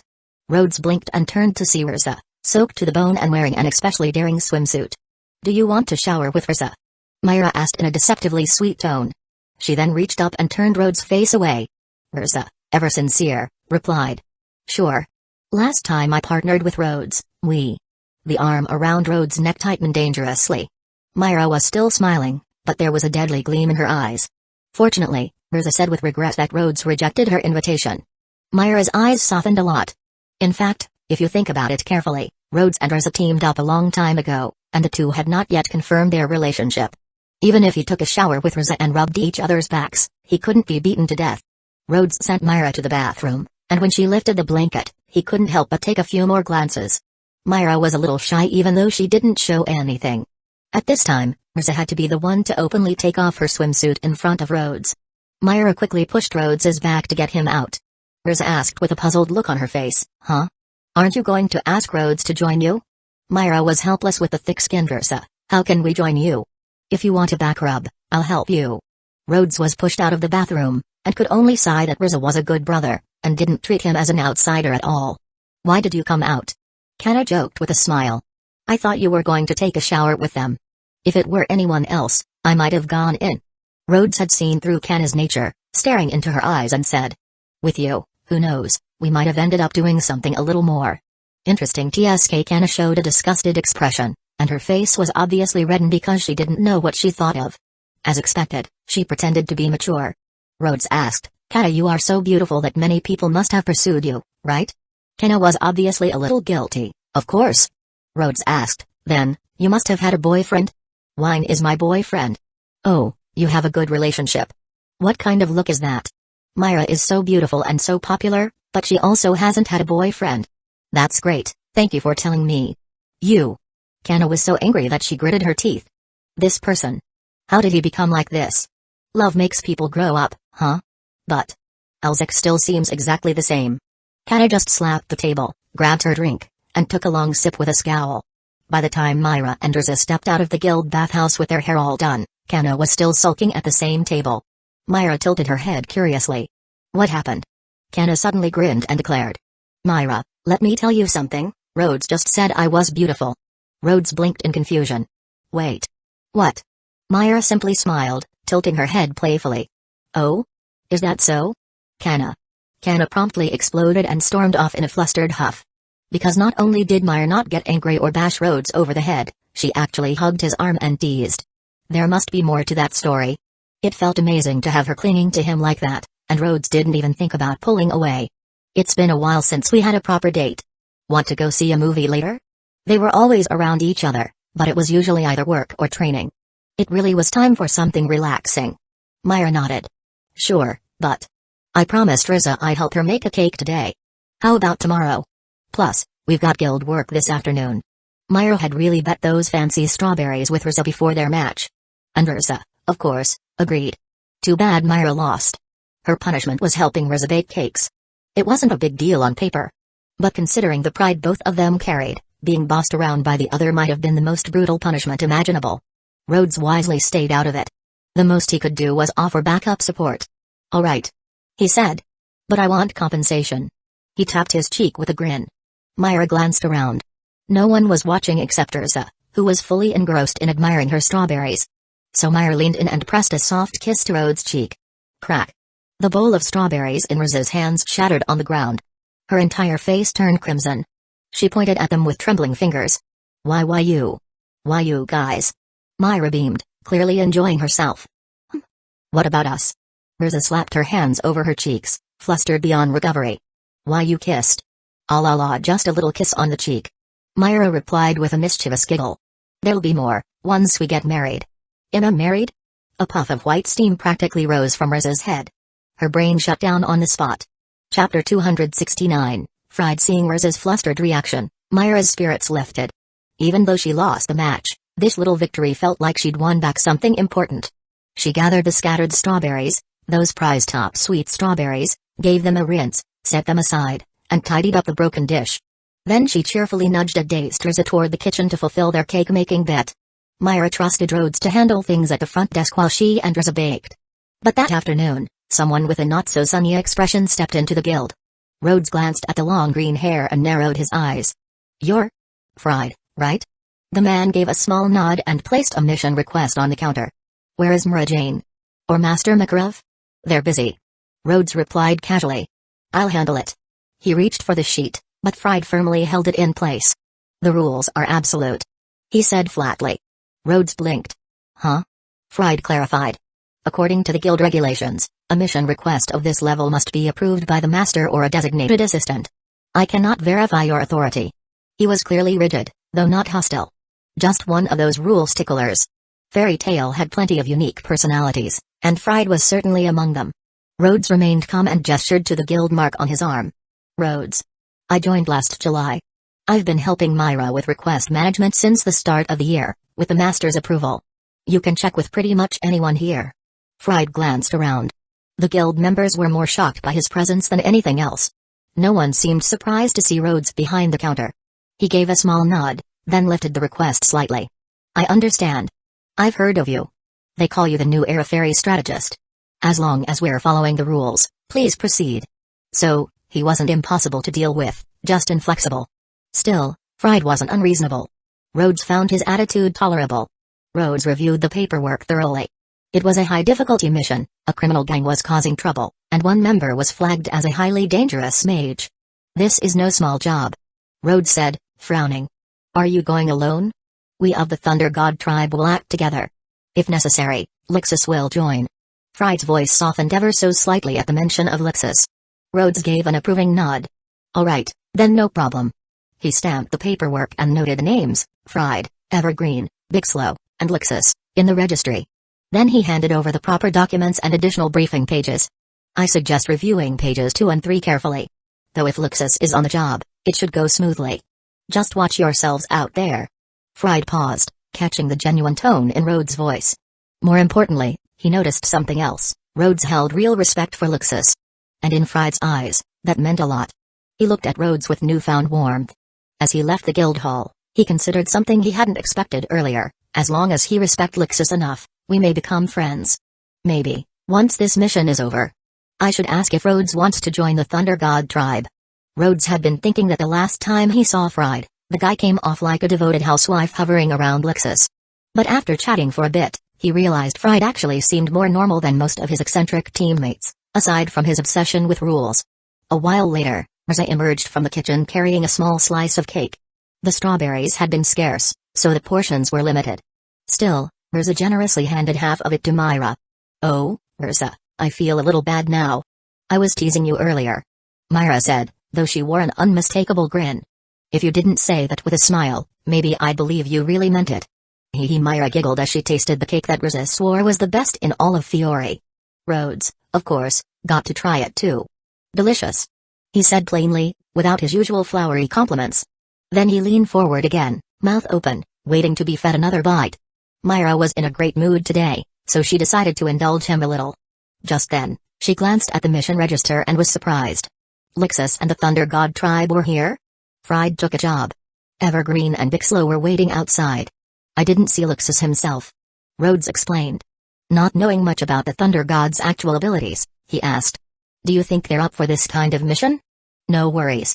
Among the guild's teams, the Thunder God tribe is definitely one of the strongest. The three of them have completed plenty of tough missions," Myra said confidently. She paused for a moment, thoughtful. "It's just that I haven't seen them in action lately. They've probably gotten even stronger. What sort of magic do they use? Is it all thunder-based too?" Rhodes asked, realizing he'd never actually asked this before, despite hearing about them. Even Myra had to think hard before answering, which only highlighted how rarely the Thunder Gods interacted with the rest of the guild. "They all use powerful and unique types of magic," she said eventually. "Sounds impressive," Rhodes said. "The stronger our teammates are, the better." "The last strawberry," Myra said, lifting her fork.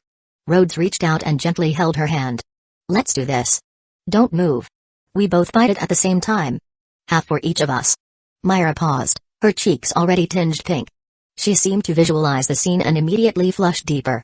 Without saying a word, she snatched the strawberry with an and puffed out one cheek like a smug little hamster. Rhodes found it utterly adorable. So, while Myra sat there in her moment of smug glory, he leaned in, gently poked her puffed cheek, then jumped to his feet and ran off with a laugh. "I'm heading to the library," he called over his shoulder. Back in the year X686, Mavis Vermilion founded the Fairy Tale Guild alongside Eurydier, Prekbulg, and Ward Seekin. The four of them were known as the First Fairies. But according to Mavis, there had actually been a fifth, an unknown member whose identity and appearance were lost to time. It all happened nearly 98 years ago. Rhodes flipped through the old guild records, wondering if that mysterious fifth member was some hidden final boss buried in Fairy Tale's legacy. As he continued reading, he came across something even more interesting. Eurydier was the father of Makarov and the great-grandfather of Lixus. So the current guild master had literally been born into Fairy Tale, and it was all right there in the archives. According to the record, Yuri got married and had a son with the entire guild there to witness it. And it was Mavis herself who named the child. That got Rhodes thinking, if all went well with him and Myra, they might end up walking the same path. Married under the blessings of their friends, raising a child together in the warmth of Fairy Tale. Their kid would grow up in the guild, surrounded by the wildest, kindest people alive. Honestly, Rhodes wasn't sure if that was a blessing or a recipe for madness. But one thing was for certain, the kid would never have to worry about bullies. Rhodes gave his cheek a light slap. Daydreaming again in broad daylight. Back to reading. Lately, he'd become more and more fascinated by the guild's past. He figured that when new members joined, he'd be the one to tell them about all this stuff. Truth be told, he doubted even longtime members like Natsu or Gray had bothered to learn half of it. The last newcomer to join was Tano, and that had been 5 months ago. Who knew when the next newbie would walk through those doors? Maybe it would be Lucy. Or Wendy? He recalled some of the posters he'd seen in the dorms.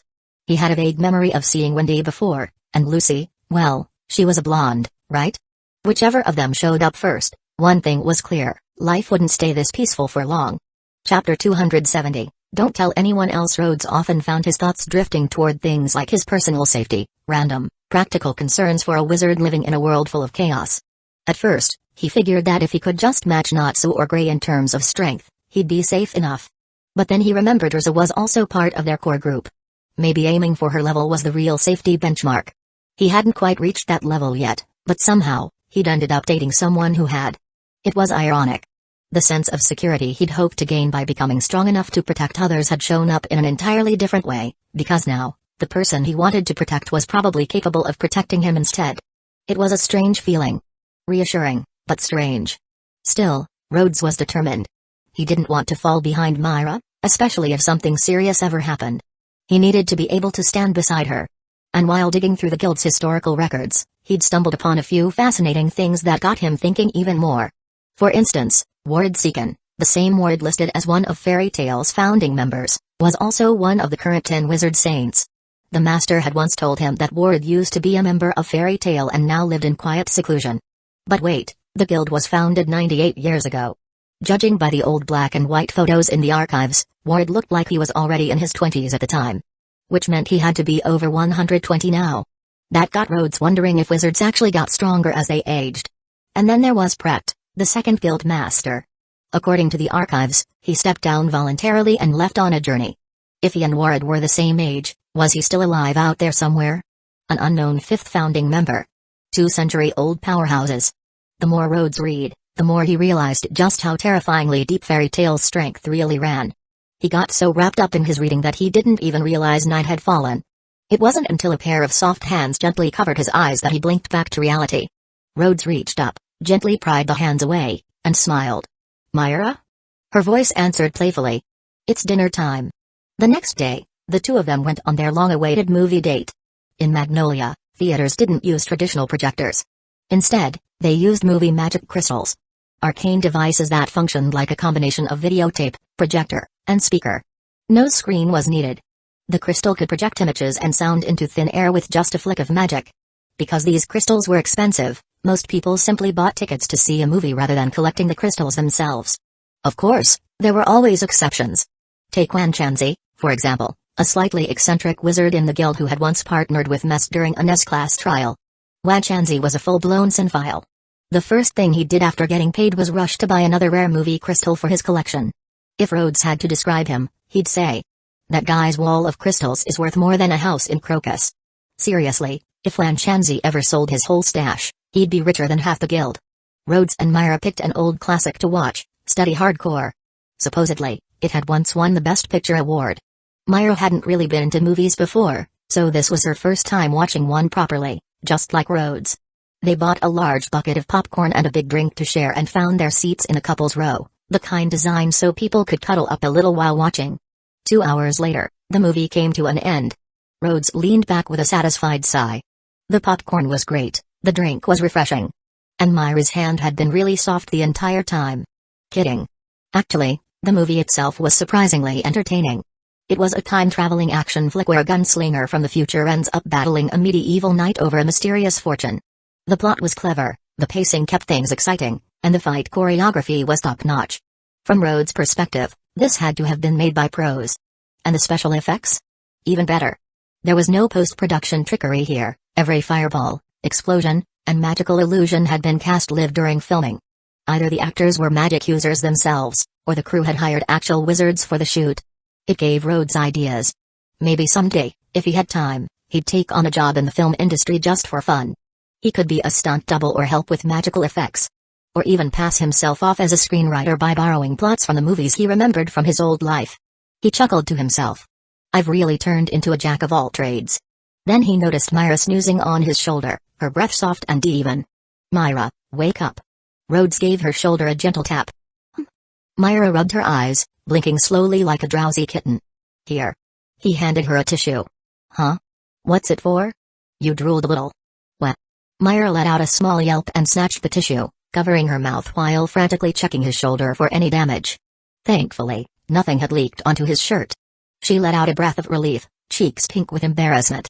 Honestly, she was overthinking it. At this point in their relationship, even if she picked her nose or snored, Rhodes would probably still call her cute. Come on. Rhodes said, getting up and stretching. Since you came with me to watch what you're calling a boring movie, let me make it up to you. Dessert, my treat? Myra looked hesitant. I just had cake yesterday. If I eat sweets again today, I'm going to gain weight. Will you eat it? Yes. Myra didn't regret going for dessert. In fact, She felt downright lucky. Because if she hadn't come to the dessert shop with Rhodes, she wouldn't have gotten to witness the juiciest gossip of the day. Macau, yes, that Macau, the scruffy uncle with a 6-year-old son, was on a date. Myra and Rhodes were crouched behind a large tree outside the shop, spying like a pair of giddy teens. Myra had even brought along a compact mirror for stealth reconnaissance. Peeking at the cheerful couple through the mirror, Rhodes whispered, "How long's it been since Macau got divorced?" Myra squinted thoughtfully. "I think about 3 years now." "You think he's trying to find someone to help raise Romeo, or is he just lonely?" "Hard to say. But I did hear him mention wanting a girlfriend not too long ago." The not too long ago Myra referred to was around the time she and Rhodes were growing closer, before they officially started dating. And apparently, Macau wasn't just talking. He'd actually followed through. Staring at Macau's date, Myra tilted her head. "What do you think of her?" Rhodes gave an honest answer. "She's kinda plain." "That's what I thought." Myra whispered, baffled. "Isn't it weird? The Macau they knew was always cracking loo jokes and flirting with barmaids. You'd expect him to chase after someone with a bit more spark. But maybe they'd misunderstood him all along. Maybe the flirtiness was just a front." Before she could dwell on it, Myra yanked the mirror back. "Oops. I think we've been spotted." Rhodes shrugged. "Should we run? If they don't catch us, it doesn't count as getting caught." "All right, let's go." They snuck away like two kids caught playing pranks, making it back to the guild in one piece. Rhodes was just catching his breath when he saw Myra already whispering conspiratorially into Lucky's ear. It probably started with something like, "Hey, you know what I saw? Macau." And ended with, "Don't tell anyone else, I only told you." "Got it." Lucky nodded seriously. Then immediately told someone else. Within the hour, half the guild knew Macau was dating. Lucky, trying to look innocent, nervously tugged at her sleeve as she confessed to Myra. "Sister Myra, I swear, I only told Sally." Chapter 271, Secret Macau didn't come back, probably because his date wasn't over yet, and he didn't seem to care if the others found out. In truth, most people in the guild only talked about this sort of thing for fun. Otherwise, Loke would have dominated the gossip scene in Fairy Tale for years. That said, there were still a few who paid close attention to these matters, like Wakaba. "Macau, huh? So he's not just all talk. He actually went and did it." Wakaba muttered with a mix of envy and concern, particularly for Romeo's situation. If Macau was seriously considering settling down, could Romeo accept a new stepmother? The kid was only 6 years old, after all. Most of Macau's close friends were concerned on Romeo's behalf. Natsu, however, had a different take. He didn't think it mattered much, Macau's love for Romeo wasn't going to change. If he had time to spare, Natsu figured he might as well focus on something more entertaining, like Rhodes and his relationship with Myra, especially now that Myra had fully recovered. "Rhodes. Happy? Are you looking for Warm? He's in the kitchen." "Nope. Natsu told me to ask you something." Quietly. Happy leaned in. "Did Myra force you into this?" Rhodes raised an eyebrow. "That's your idea of asking quietly?" "Aye. Because Rhodes was coerced?" PFFT. Happy burst into giggles. Rhodes couldn't help laughing too, especially since Myra had just stepped up behind Happy. "Happy?" Myra's voice came sweet as honey. She tilted her head with that signature soft smile that usually came with consequences. "AI?" Happy squeaked, and quickly whipped out a drawing. "Look, Myra. Look." It was a chibi-style doodle, Rhodes tied to the floor, crying dramatically while Myra loomed in her Satan soul form, whip in hand. A purple demon claw reached out, grabbed Happy by the tail, and launched him like a windmill out the guild doors, where he collided squarely with Natsu, who had just started making a run for it. Rhodes rubbed his temple. "Is my girlfriend's reputation really heading in this direction?" He gave Myra a teasing grin. "If I said I was being held hostage, do you think anyone would come to rescue me?" Myra placed her hands on her hips and smirked. "Why bother with a lie? I might as well just take you hostage for real." "Well, I wouldn't resist." "Go ahead." Rhodes raised his hands playfully. Myra smacked them away with a blush. "You're full of bad ideas." "Myra, there." Kana called out. Coming Myra responded, grabbing a glass and passing it to her. Kana waved it off. "Not that one, the barrel." Rhodes stepped in to help. "Didn't you say you were cutting back?" "I'm celebrating today. I won big yesterday." Kana slammed some bills on the counter and grabbed the barrel straight from Rhodes' hands. "I'm gonna drink till it's all gone." Myra gave Rhodes a reassuring glance. "Don't worry, she used to drink like this all the time." But something felt off this time. Kana drained the entire barrel fast and slammed it down, demanding another one. You've had enough. Rhodes warned. Any more and you'll end up in the infirmary. He couldn't fathom where she put it all. One full barrel and her stomach didn't even bulge. Myra stepped in with a softer voice. Rhodes is right, Kana. But Kana wasn't in the mood to listen to anyone's advice. Why should I stop drinking just because he said so? I can handle another barrel. Rhodes frowned. The he she was referring to clearly wasn't him. Myra leaned in and whispered near his ear. Just give it to her for now. I'll go find some hangover medicine. All right. Rhodes nodded. It was obvious that something was weighing on Kana. He took the opportunity to bring over some food, just in case, and even set a trash bin nearby, preparing for the worst. Why, Rhodes? Kana slurred, her words thick with alcohol. Why'd you say that? Hick. Rhodes waved away the strong smell of alcohol from her breath and tilted his head. Say what? Why? You don't even know me. She muttered incoherently. What do you mean I don't know you? Rhodes asked, confused. Kana hugged the barrel tighter and started murmuring things that made even less sense. By the time Myra returned, Kana had already passed out on the counter. Rhodes looked at her helplessly. She's completely out of it. I couldn't get a single coherent word from her. No helping it. Something must have happened. Myra said softly, reaching out. Blanket? On it. Rhodes replied, and used his requip magic to hand her one. Myra carefully draped the blanket around Kana, making sure to cover her back, waist, and stomach. With how revealing Kana's usual outfit was, sleeping like that in a public space could easily give her a cold. Myra glanced at the 2 empty barrels nearby and sighed. Her tolerance has gone up. If this kept up, the Guild Bar's monthly sales might spike, but neither of them would feel good about it. It hurt knowing a friend was clearly struggling with something, and they couldn't do anything to help. Rhodes quietly thought about what might have triggered this. Was it the intense duel between Myra and Riz? Maybe all the overly affectionate couples in the guild lately were getting to her? Then there was the news about Mikau's new relationship. Rhodes remembered Myra teasing him once, saying that Kana might have a thing for Mikau. He frowned. No way. That can't be it. Right? Even Myra hadn't believed it when she said it. Then suddenly, she turned to Rhodes with a cheerful glint in her eye. I want to go shopping tomorrow. Rhodes nodded. Sure. Not with you. Myra winked playfully. I want to go with Kana. He instantly understood. Myra wanted to spend some time cheering Kana up. One more person wouldn't hurt. Rhodes offered. I could help carry the bags. Myra smiled but shook her head. No need. We might want to talk about girly things. Kana? Girl talk? Oh, right. Even if she usually acted like one of the guys, Kana was a woman after all. Whatever Myra said or did seemed to have helped, at least a little. Though Kana still drank often, and somehow built up an even higher alcohol tolerance, she didn't seem nearly as down as she was that night. But then Rhodes noticed something else. Myra started acting a bit odd. It wasn't anything dramatic. Just the way she'd glance at him sometimes, clearly holding back what she wanted to say. Finally, during one of their training sessions, Rhodes couldn't take it anymore. What is it? He asked as they took a break, catching her watching him with that same hesitant look. You've been holding something in. Just say it. Myra frowned. I can't. Rhodes pulled her into a hug, trying to coax her gently. Come on. What is it you can't tell me? She almost caved. But in the end, she shook her head and covered her ears. Don't ask. It's a secret. A girl's secret. That only made him more curious. So, he did what any clever boyfriend would do. He tickled her. Myra burst into laughter, squirming and protesting. But then she retaliated, tackling him into a messy, playful brawl until both of them collapsed onto the grass, laughing too hard to move. Panting for air, Rhodes reached over and instinctively laced his fingers with hers. Still not gonna tell me? He asked, grinning. Nope. Myra turned her head away with a pout. I promised Kana I wouldn't. Myra, the ultimate gossip lover, was now carrying a huge secret and couldn't share it, just because she gave her word to a friend. Myra's expression softened, a trace of sorrow in her eyes. Kana's been through a lot. She's really pitiful.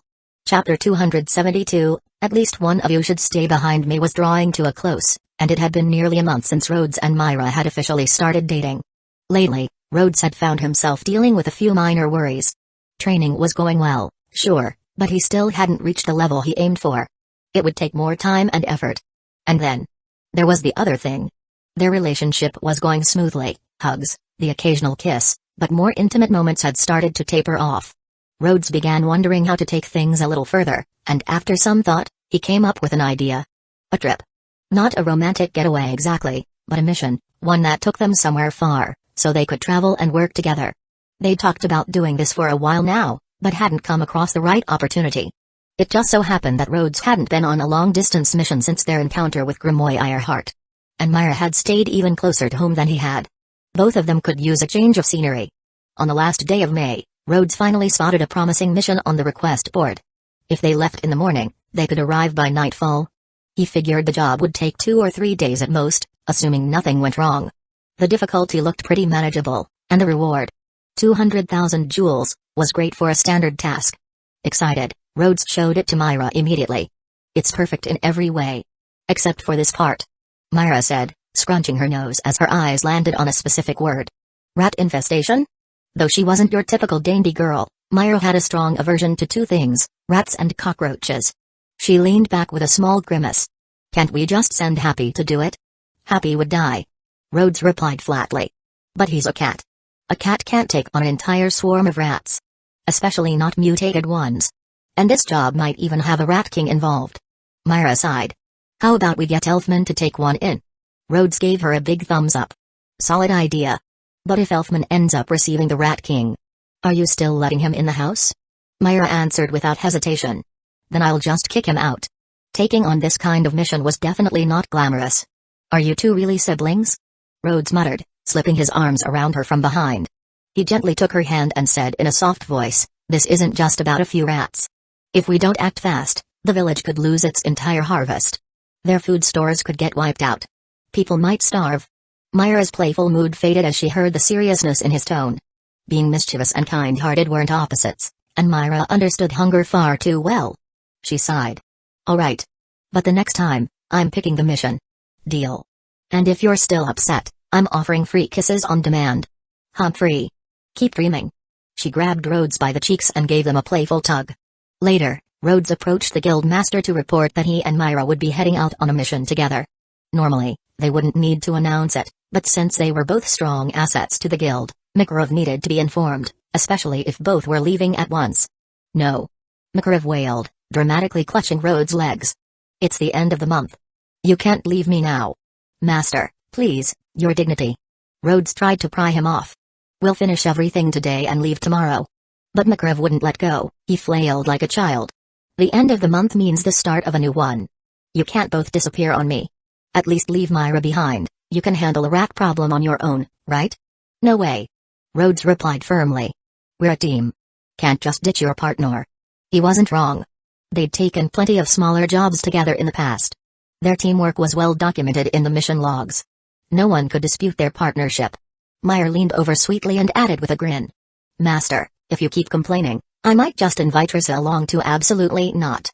Makarov yelped, releasing Rhodes immediately. If Rhodes and Myra left, he could still manage by calling on Risa. But if she left too, the guild would descend into chaos. Macau and Wakabe could help with clerical stuff, sure, but managing all the rowdy troublemakers in Fairy Tale? That was another story. "Fine." Makarov relented with a huff. "But you two better come back soon." Deep down, he knew he couldn't stop them from taking jobs. They were mages after all, and this was Myra's first official mission since regaining her S-class status.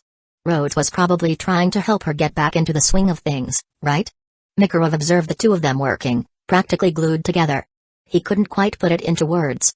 Still, it was a sign they were growing up. And that was a good thing. Wait a minute. Myra was already an S-class wizard. So, if he had to pick someone to succeed him, wouldn't either of these two be a fine choice? Something to think about carefully. Very carefully. Now, if only Guild Arts would return soon. Makarov sighed and wondered how the guy was doing out there. June 1st. Rhodes woke early and, instead of heading to the guild as usual, made his way straight to Myra's house. Elfman opened the door, still in his pajamas with a toothbrush hanging out of his mouth. He gave a casual wave and went back to brushing, leaving Rhodes to see himself in. Elfman had pretty much gotten used to this. These days, Rhodes showed up every morning to pick his sister up for work. At first, Elfman used to tag along, but eventually, he just gave up and let them go without him.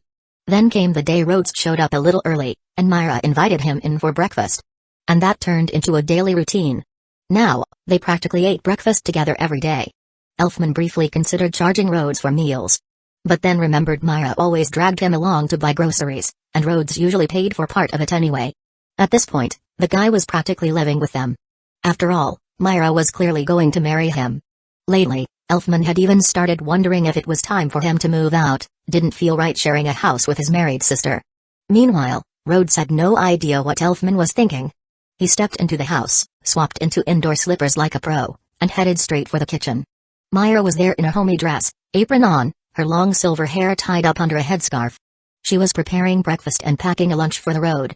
Rhodes stood silently in the doorway, just watching her for a moment. His heart thumped just watching her move around the kitchen. When she noticed him staring, he offered. "Need a hand?" Not that it mattered. At his current skill level, his help usually just meant staying out of the way. He still had no idea how Elfman managed to cook so well. Sure enough, Myra just smiled sweetly and said, "Just be patient." "Okay." Rhodes replied obediently, still standing at the door, eyes on her. Feeling slightly flustered, Myra grabbed a piece of fried sausage with the tongs and popped it into his mouth. "All right, go wait outside. There are magazines on the table. Breakfast'll be ready soon." Rhodes grinned and gave her a thumbs up as he chewed, then wandered off to flip through a magazine while thinking, "I really should ask Elfman to teach me how to cook one of these days. Myra shouldn't have to do it all on her own." Chapter 273, Can't I Just Lie to You? "Sis, Rhodes, take care out there." Myra tilted her head, smiling at Elfman like she was waiting for his advice. "Nothing." Elfman suddenly remembered that these two were stronger and smarter than he was. Myra giggled. "I know. Just make sure to eat properly while I'm gone, okay?" The warmth of a sibling's concern couldn't be measured by strength or intellect. It just made the heart feel full. That's what being a man is all about. Elfman declared before stomping off, only to return a few seconds later to grab an umbrella. "It's raining. Sis, take an umbrella and a change of clothes, all right?" Got it. After he left, Rhodes helped Myra clean up.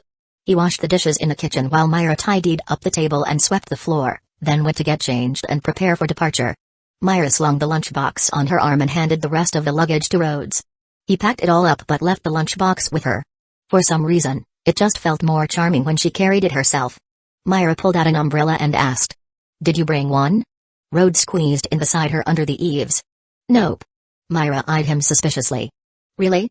Rhodes looked dramatically up at the ceiling. "Truly." "Liar." Myra handed him the umbrella in her hand and said, "There's a spare one inside. I'll go get it." But before she could turn, Rhodes used requip magic to store the umbrella in an instant and replied with a perfectly straight face, "Actually, I just checked. This one's broken. I'll throw it out later. Let's use the spare instead." Myra gave him a playful slap. How clingy could one person be? She laughed and took his arm. "All right, let's go." Rhodes summoned the umbrella again. They huddled close and stepped into the gentle rain. The soft patter of raindrops on the umbrella sounded soothing. Before long, they noticed the umbrella didn't cover them evenly. Rhodes tilted the umbrella more toward Myra. Myra leaned in closer to Rhodes. Then, after thinking it over, she lifted his arm and tucked herself under it, letting him rest it over her shoulder. The weather definitely wasn't ideal for riding the scuttle crab, but luckily there were plenty of carriages for hire in the square. Kind of sad, really, rainy days meant more business. Most of the horses were sheltered in nearby stables. Only the drivers remained outside, bundled up in rain gear. Some wore modern waterproof coats, while others had more old-fashioned cloaks and broad-brimmed hats. Rhodes found himself oddly curious about what it felt like to wear a raincoat like that. They picked the most rainproof-looking carriage they could find. After agreeing on a price, the driver asked them to climb in while he went to fetch the horses and secure the harness. Rhodes noticed the horses wore special rain cloaks too. "Thanks for your hard work," Rhodes said instinctively. The driver blinked in surprise, then chuckled. "You're the ones working hard. I heard wizard work is dangerous stuff." Rhodes gave a modest smile. "It's not so bad, just got to be careful." "You're from Fairy Tale, right?" the driver asked, a little amazed. "Didn't expect you folks to be this friendly." The coachman, busy fastening the harness, had to raise his voice over the rain as he spoke with them. "Not many wizards act like you two," he said. Rhodes tilted his head. "What do you mean? Aren't most wizards like this? I've met a few in the past. Let's just say they acted kind of stuck up." "Ah, sounds like you're not from around Magnolia." "Right, I actually came from Oaktown yesterday." "Oaktown, home turf of Phantom Lord." No wonder the guy seemed a bit wary. Rhodes made a mental note to stay alert, even if the man was just a regular coachman. You never knew who might be tied to someone dangerous. "All right, hang on tight. We're heading out now," the coachman called. He reminded them to shut the carriage windows to keep out the rain. That cut off the conversation, Since this style of carriage wasn't open-fronted, the only way to talk to the driver now would be to yell, which was hardly appealing. Outside, the rain picked up. The steady drum of droplets on the canopy made a pleasant rhythm, though it also darkened the carriage's small interior. Inside, it was cozy, quiet, and just dim enough that being alone might feel a little eerie. Rhodes lifted a finger, intending to write a glowing rune to light up the space. But before he could finish the first stroke, Myra caught his hand. "No need for that," she whispered, gently tugging his arm and leaning her head on his shoulder. With the rain cocooning them and the carriage swaying gently, the world outside faded. In this tiny space, it really did feel like it was just the two of them. Rhodes smiled as she adjusted her position, eventually wrapping her arms around his waist and nestling against his chest. After a while, Myra pulled back slightly, gave him a teasing glance, and reached her hand into his shirt. Rhodes froze for a split second, but Myra only pulled out the corner of a worn leather cover. She gave a small snort. "Your spellbook's getting crooked again." Rhodes scratched his cheek, sheepish. Myra nestled back into him, and this time, Rhodes casually draped his arm around her shoulder, letting her rest there. He often wanted to run his fingers through her hair, but Myra would always bat him away with a frown if he tried. So he just enjoyed the warmth and silence for now. It was close to noon, and there wasn't a village or rest stop in sight. Fortunately, they had come well prepared. The driver guided the carriage beneath a large tree to briefly shelter from the rain. He took out some feed for the horses and carefully inspected their rain-proof cloaks, making sure none of them had gotten wet. Once satisfied, the driver sat down with his own lunch. Rhodes and Myra offered him a cup of warm water to go with it, though they themselves didn't need anything else. That afternoon, they resumed the journey. The rain gradually tapered off, and when Rhodes and Myra looked out the carriage window, they saw something curious: clear skies ahead and dark clouds behind. It wasn't so much that the rain had stopped, it was that they'd left the storm behind. Myra gazed out the window for a long time and sighed, disappointed. "No rainbow." Rhodes nodded. "Yeah, shame." Myra gave him a side glance, already suspecting that he was about to say something cheesy. Instead, Rhodes simply raised his hand and cast a solid script spell, "Rainbow." The letters shimmered midair, transforming into an arching, seven-colored bridge across the sky. Myra blinked in surprise. He had literally created a rainbow for her. Rhodes winked. "A friend once told me, kissing under a rainbow brings lifelong happiness." Myra smirked. "Was that friend you, by any chance? You're too smart. Can't you just let me have this one?" "Nope." Still, even as she said that, Myra leaned in and kissed him on the cheek. As the sun began to set, they neared their destination, Ravindal village. Suddenly, Rhodes called out, "Stop the carriage." The driver slowly brought the horses to a halt, and both Rhodes and Myra jumped down. The driver looked around, confused. "What happened?" "We're almost there." Rhodes narrowed his eyes, his tone serious. "You won't want to go any closer."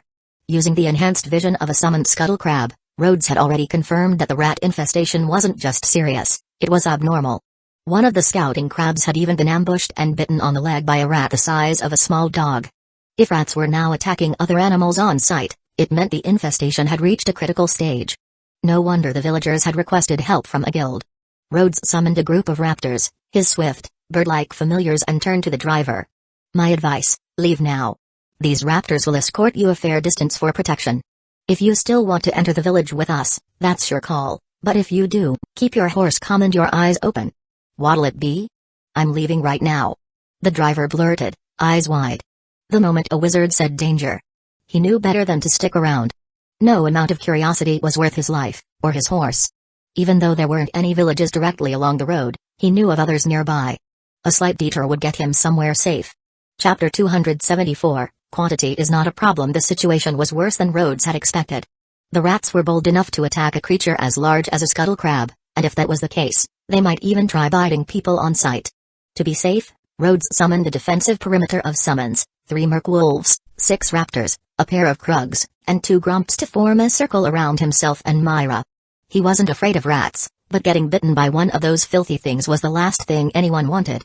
When they reached the spot where the crab had been attacked, the culprit was still there, clinging stubbornly to the crab's leg. The chitin on its leg had been gnawed away, leaving a raw, vulnerable patch. The crab couldn't defend itself properly. Its claws were too short to reach behind. With a quick gesture, Rhodes ordered a merc wolf forward. It lunged and clamped its jaws down on the rat in one clean bite, then gave it a shake to end it quickly. "It's huge," Myra muttered, frowning as she looked at the carcass. Rhodes scanned the surroundings. "Don't you think it feels Too barren around here? Myra nodded. Yeah. This time of year, the crops around Magnolia are already sprouting. But here, it's all just empty. It wasn't just the crops. Even the grass had vanished. The fields looked freshly plowed and weeded, but there were no signs of planting. Just turned up, dead earth. They continued forward, their path protected by summoned monsters. The closer they got to the village, the worse the signs became. The bark had been chewed off many of the trees. They passed several rats scurrying across the road, pausing only long enough to glare at the humans before fleeing, probably intimidated by the magical creatures flanking them. Rhodes pointed, and a nearby raptor fired a feather like a projectile, pinning one of the larger rats to the ground in an instant. A merc wolf dug a shallow pit off to the side. Rhodes gave a flick of his fingers, etched the word flame in the air using solid script, and reduced the rodent to ash, clean and efficient. The acrid smell of burning fur wafted in the air. Rhodes pulled out 2 masks. After Myra put hers on, Rhodes couldn't help but stare at her. Though most of her face was now covered, her eyes stood out all the more, clear, sharp, and beautiful. Myra noticed. She didn't say anything, but the meaning in her gaze was clear. I know what you're thinking.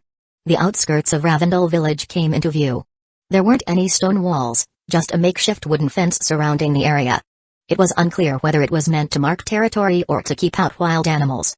Clearly, it wasn't working against rats. Rhodes noticed gnaw marks all over the fence posts. Herbs had been tied around the perimeter, likely repellents. Burned fire pits dotted the outside edge, probably used for smoke. Scattered among them were rudimentary traps, steel snares, baited loops, crude cage traps. The villagers had clearly tried everything they could to fight the infestation. 2 young men were standing guard at the entrance. They tensed when they saw the group of summoned monsters approaching but relaxed when they realized the creatures were protecting, not attacking. Myra stepped forward first. As an S-class wizard, she was naturally the de facto leader of the mission. Myra removed her mask and stepped forward with a gentle smile. Hello. We're wizards from Fairy Tale. We've accepted Mr. Jasper's request to eliminate the rat infestation. Rhodes rolled up his sleeve and revealed the Fairy Tale emblem on his arm.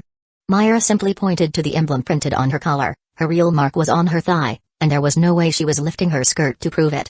One of the young guards lit up with relief. You're finally here. Please, follow me to the village chief. Rhodes left the summoned monsters behind to stand guard at the village entrance with the remaining watchmen. It was unusual for a small village to have guards in the first place, so on the way, Rhodes asked casually. Why are there lookouts posted at the gate? The young man explained. We're in charge of keeping the campfires going. The rats are most active at night. We have to burn fires around the village to keep them at bay. But lately, they're getting braver, coming closer even when the flames are lit. Rhodes frowned. Maybe they're not getting braver, just hungrier. Have they harmed anyone yet? Yes. 2 of my friends got bitten while outside. They had high fevers for days afterward. Almost died. Those 2 were lucky. Getting bitten by a rat wasn't just a physical wound. It could spread infection, or worse, plague. If untreated, it could be fatal. They soon arrived at the largest house in the village, where a balding, middle-aged man with a comb-over was waiting. This was Mr. Jasper, the village chief and the one who submitted the job request. When he saw Rhodes and Myra, his expression dimmed slightly. Just the 2 of you? Even though he hadn't expected a large team for the 200,000 J reward, part of him had hoped for more than just a couple.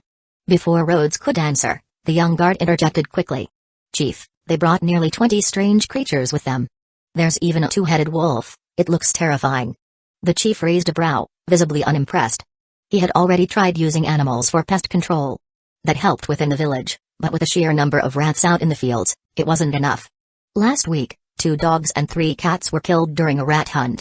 There were just too many of them. Still, Mr. Jasper didn't show his disappointment too clearly. He invited them in politely and asked the guard to stay outside and tend to the fire. Following procedure, Myra handed over the signed commission form for the village chief to verify. Once confirmed, she gently prodded.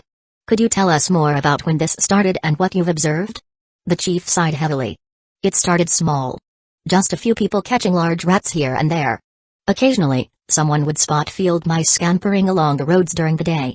No one paid it much attention at first. Mr. Jasper explained. After all, it's not unusual to see more rats in spring. Every year has its share, doesn't it? We thought it was just seasonal. He sighed, his voice heavy with regret. It wasn't until nearly a month after sowing that we realized something was wrong. The seeds weren't sprouting, not a single sign of green in the fields. When we checked, we found rat burrows everywhere. The seeds had been eaten. And it wasn't just the fields. Rats were chewing through clothing, rice sacks, even rooftops. That's when we realized this wasn't just a nuisance. It was a disaster. His hands tightened into fists. We tried everything, bait, traps, even brought in cats and dogs. We managed to clear out most of the rats inside the village. But the ones outside, they're vicious. They've started attacking livestock. Even people. Rhodes and Myra exchanged a look, their expressions serious. We've tried organizing large-scale hunts, but it hasn't helped. Some villagers got injured, and lately, the rats have started grouping together, trying to break into the village in packs. Everyone's on edge. Mr. Jasper looked at the two wizards hopefully. Isn't there any kind of magic that can eliminate them all in one go? Of course there was. Something like fairy law could do it, erase every rat within its range. It'd be like dropping a precision magic bomb to swat a mosquito. Unfortunately, Myra said gently, neither of us use that kind of magic. But give us a little time. Rhodes added with a confident smile. We have other ways. Jasper frowned slightly. Are you planning to rely on those animals the guard mentioned? I don't mean to doubt you, but there's just too many of them. I'm worried your summons might get overwhelmed. Don't worry. Rhodes replied, still smiling. You probably don't know this about wizards, but when it comes to numbers, we're not easily outmatched. He stood a little taller, eyes gleaming with quiet determination. To be honest, if you give me some time, I alone can become an entire army. Myra turned her head and looked at him fondly, unable to hide the proud smile growing on her lips. The way he said it, I alone can become an entire army, it almost made him shine. Chapter 275, Terrible. By the time Rhodes and Myra reached the village, the sky had already begun to darken. After speaking with the village chief for a short while, night fully settled in. Mr. Jasper had offered to arrange accommodations for them, but the two politely declined. Instead, they chose to assess the situation outside first. Bill and Butch, the two young men on night watch, had already lit protective fires around the village's perimeter. From above, the village glowed with flickering lights, like stars nestled in the valley, and the ring of fire around the outskirts resembled a sacred barrier. It looked just like the ring of fire the destined one would draw in Black Myth Wukong. But just beyond the firelight, hundreds of small glowing dots gleamed in the dark. Dozens of pairs of tiny eyes glittered at the border, so many, they looked like a second, eerie sky. Bill and Butch stared, nervous sweat on their brows. Each pair of eyes was a rat, and there were already hundreds massed near the flames. They swallowed hard, praying the fire would hold. If the rats decided to charge all at once, the two of them wouldn't stand a chance. The only thing offering comfort was the presence of strange magical beasts, wolves, raptors, and two powerful wizards standing at their side. Myra covered her mouth, eyebrows drawn. That's way more than I expected. She wasn't afraid of rats, but even she was disgusted by how many had gathered in one place. Let's give it a shot, Rhodes said calmly. He signaled to his raptors, and the birds soared into the air. With a mighty flap, they unleashed a barrage of enchanted feather blades into the darkness. The rats shrieked in terror and scattered, panicked by the swift attack. But it wasn't long before they regrouped. Rhodes nodded to the wolves, who stepped forward and growled menacingly. The rats hesitated, held back for now, but they didn't flee. Then Myra stepped up. Her right arm transformed into her demonic form, glowing with a swirling purple-black energy. A small orb formed in her palm. With a flick of her wrist, she lobbed it into the swarm. Boom. The explosion blasted a meter-wide crater into the dirt, shaking the ground beneath their feet and sending hundreds of rats scrambling. Myra frowned. Still not enough. Rhodes chuckled awkwardly. His girlfriend really was a demolition expert. She'd just wrecked the road without hesitation. Even so, the reprieve was short-lived. Before long, the rats gathered again, this time clustering near the corpses of their fallen.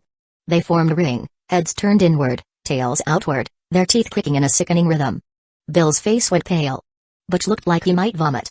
They're eating their own. Butch stammered. Rhodes narrowed his eyes. Cannibalism, whether by instinct or desperation, meant things were far worse than they'd thought. It was a warning sign. The rats were growing too hungry. At this rate, they'd soon lose their fear of fire and charge the village. Rhodes's expression darkened. We can't afford to wait any longer. With a wave of his hand, he sent most of his summoned beasts back to the rift, leaving only 2 scuttle crabs to patrol the village's perimeter. Summon, Blue Sentinel. Blue buff. As Rhodes activated his magic, a surge of light materialized into a towering golem made of shimmering azure stone. Nearby villagers, curious about the arrival of Fairy Tale's wizards, had begun to gather, many of them clutching pitchforks and hoes, ready to defend their home. When the Blue Sentinel appeared, standing tall and imposing at the village's edge, gasps of astonishment rippled through the crowd. The village chief quickly stepped forward, waving his arms. Back up, everyone. Don't get in the wizard's way. Rhodes turned to the onlookers and offered a calm warning. What I'm summoning next might be a little unsettling. Try not to panic. He gave Myra a quick glance. She smiled reassuringly. I've seen the void grubs before. They're not exactly pretty, but if you've never flinched at my transformations, why would I be scared of yours? A glow of dark violet light erupted on the ground, and with a flash, 3 grotesque worm-like creatures emerged, void grubs. Towering as high as a grown man, they had jagged fangs, a sharp single horn on their heads, and pulsating purple-red egg sacs bulging from their backs. The villagers gasped again, several instinctively stepping away. Myra, unfazed, gently took Rhodes' hand in both of hers. Can your magic hold if you keep them summoned for long? Rhodes pointed to the faint blue aura surrounding him. With the blue buff boosting regeneration, I should last a few hours. It'll drain me, but nothing too serious. Even as they spoke, the eggs on the worms' backs cracked open with a hiss. A dozen smaller larvae burst free and began scuttling around their broodmothers. Rhodes gestured toward the field. Line up along the fence. Attack any rats that get too close, but keep your fangs off the village buildings, got it? That last part was crucial. The last thing he needed was to complete the mission only to get billed for property damage. With the defenses deployed, Rhodes could finally take a breath. Maintaining the Blue Sentinel and the 3 void grubs was no small effort, but with proper management and backup from Myra, it was doable. Fortunately, the smaller void knights didn't require his direct energy to sustain. As long as their broodmothers remained summoned, the larvae would continue to spawn, feeding off the ambient magic in the air. 12 seconds later, another wave of 12 void knights hatched. They leapt from their broodmothers' backs, forming up just beyond the village fence, their glowing eyes locked on the distant swarm of rats. Village Chief Jasper, mustering his courage, stepped forward. Mr. Rhodes. Is this what you meant earlier? Rhodes nodded calmly. Exactly. Those worms over there? They spawn 12 every 12 seconds. That's 60 per minute, about 3,600 an hour. I plan to launch the full assault in 2.5 hours. Sound good to you? Jasper's eyes widened as he did the math. That would be 9,000 of them. He glanced at the growing cluster of purple creatures. Though unsettling in appearance, they were larger than rats, sturdier, and clearly capable of holding their ground. Could this really work, fighting numbers with numbers? For the first time in weeks, hope flickered in his chest. And, after the rat problem's resolved, what happens to the worms? They'll vanish. Rhodes spoke casually, as if talking about cleaning up after a spell. They're constructs made of magic. Once their purpose is fulfilled or they fall in battle, they'll dissolve back into the ether. The Void Knights were different from their broodmothers, the Void Drubs. The Void Drubs would return to the Summoner's Rift to regenerate after being dismissed or defeated. But the Void Knights? They'd simply fade away. Thank the stars. Jasper exhaled deeply in relief. Do you need anything else from us? Just assign some people to keep watch around the village perimeter. Rhodes replied. If anything looks off, let us know immediately. Understood. I'll organize the patrols right away. With a real plan now in motion and tangible defense forming before their eyes, Jasper's demeanor shifted entirely. Gone was the weary, anxious man from earlier. He moved with a new sense of purpose. He hurried off to relay orders, gathering villagers into small patrol groups and instructing them to avoid getting in the way of the wizard's work. And with Jasper's detailed explanation spreading through town, the villagers' fear toward the summoned creatures gradually faded. In fact, many began to look at the void drubs and the mass of worm-like minions with awe and curiosity, as though gazing at rare, magical marvels rather than monstrous entities. Myra chuckled and turned to Rhodes. So, what would you have me do, Mr. Rhodes? Rhodes considered for a moment, then answered with mock seriousness. Miss Myra, I hereby appoint you as my personal bodyguard. Myra gave a graceful, exaggerated bow. Gladly, but Rhodes grinned. Don't just say yes, come closer. Is that the real task? Myra playfully bumped him, then held out her hand. Hand over the ingredients. They had gone shopping together the day before. Rhodes originally wanted to store the food strictly for emergencies. But Myra, ever thoughtful, had insisted on buying extra ingredients he liked, just in case they ended up needing a field-cooked meal. And now, judging by the look on Rhodes's face earlier, she suspected he'd appreciate a homemade dish more than any banquet. Chapter 276, Bite Back. Rhodes cheerfully used his requip magic to summon some cookware, followed by a box of neatly packed ingredients. He was about to cast solid script magic to conjure water and fire, but Myra stopped him. Don't waste extra magic power, she said with a small smile. I'll just fetch some water. Requip didn't consume much magic on its own, so she was fine with that. But solid script required more, and in a situation like this, conserving energy was wise. Fetching water wasn't a big deal for Myra. While she might act dainty at times, when she was serious, she preferred to handle things on her own. Rhodes tried to help more than once but was driven off each time. "Focus on your job and wait for the food," she'd said firmly. Still, Rhodes couldn't help feeling a little down.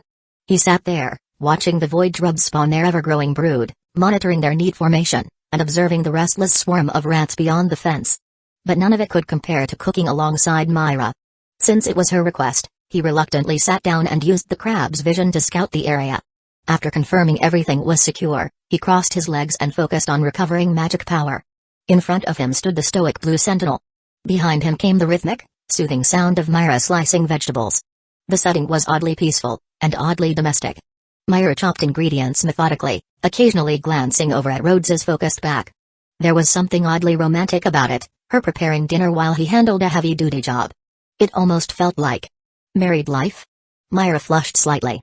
Could this be what life might look like for them someday? 2.5 hours slipped by quickly.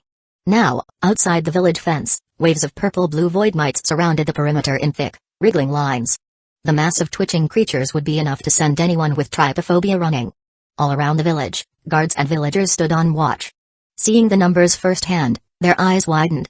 Incredible. With this many, we might really pull this off. We're saved. The village is saved. The rats, on the other hand, were growing restless. At first, they had viewed the incoming creatures as nothing more than a buffet of juicy new prey. These were rats that had dared to attack chickens, goats, even horses. To them, a few squirmy worm-like things didn't seem like a threat. But as the flood of void mites continued, tens of them, then hundreds, then thousands, the rats began to hesitate. They shuffled nervously at the edge of the firelight, drawn forward by hunger yet held back by instinct. A few bold ones moved closer and were scorched by the flames, squealing in pain. Whatever the villagers had mixed into the firewood tonight gave off a pungent, bitter scent that rats instinctively hated. Still, the tempting sight of so much food made some of the swarm press forward anyway. Yet, as the void mites continued to multiply, too many to count now, the balance shifted. The predators began to look like prey. And now, the prey were starting to look like predators. Before the clock even hit the full 2.5 hours, a few villagers ran up breathlessly. The rats are retreating. They're running away. Rhodes stood and dusted himself off. We're out of time. No more waiting. It's time to strike. He stepped out from behind his personal bodyguard and raised his hand high. Void drubs, attack. The 3 monstrous void drubs reared back and let out an eerie screech. Instantly, the countless void mites surged forward, springing toward the rat swarm like living cannonballs. The innermost layer of void mites couldn't burst out right away, so in their excitement, they started gnawing on the wooden fence. Almost every single void mite took a bite. The already fragile and makeshift fence collapsed in pieces with a collective crack, and Rhodes broke into a cold sweat watching it crumble. Thankfully, they didn't do more damage than that. Rhodes had already noticed that these void mites weren't nearly as intelligent as his usual summoned creatures. Their ability to follow complex instructions was minimal at best. With his standard summons, like raptors, merc wolves, or crabs, Rhodes could give layered commands, even conditional behavior based on what they encountered. But the void mites? He was lucky if even one of them could process more than a single directive at a time.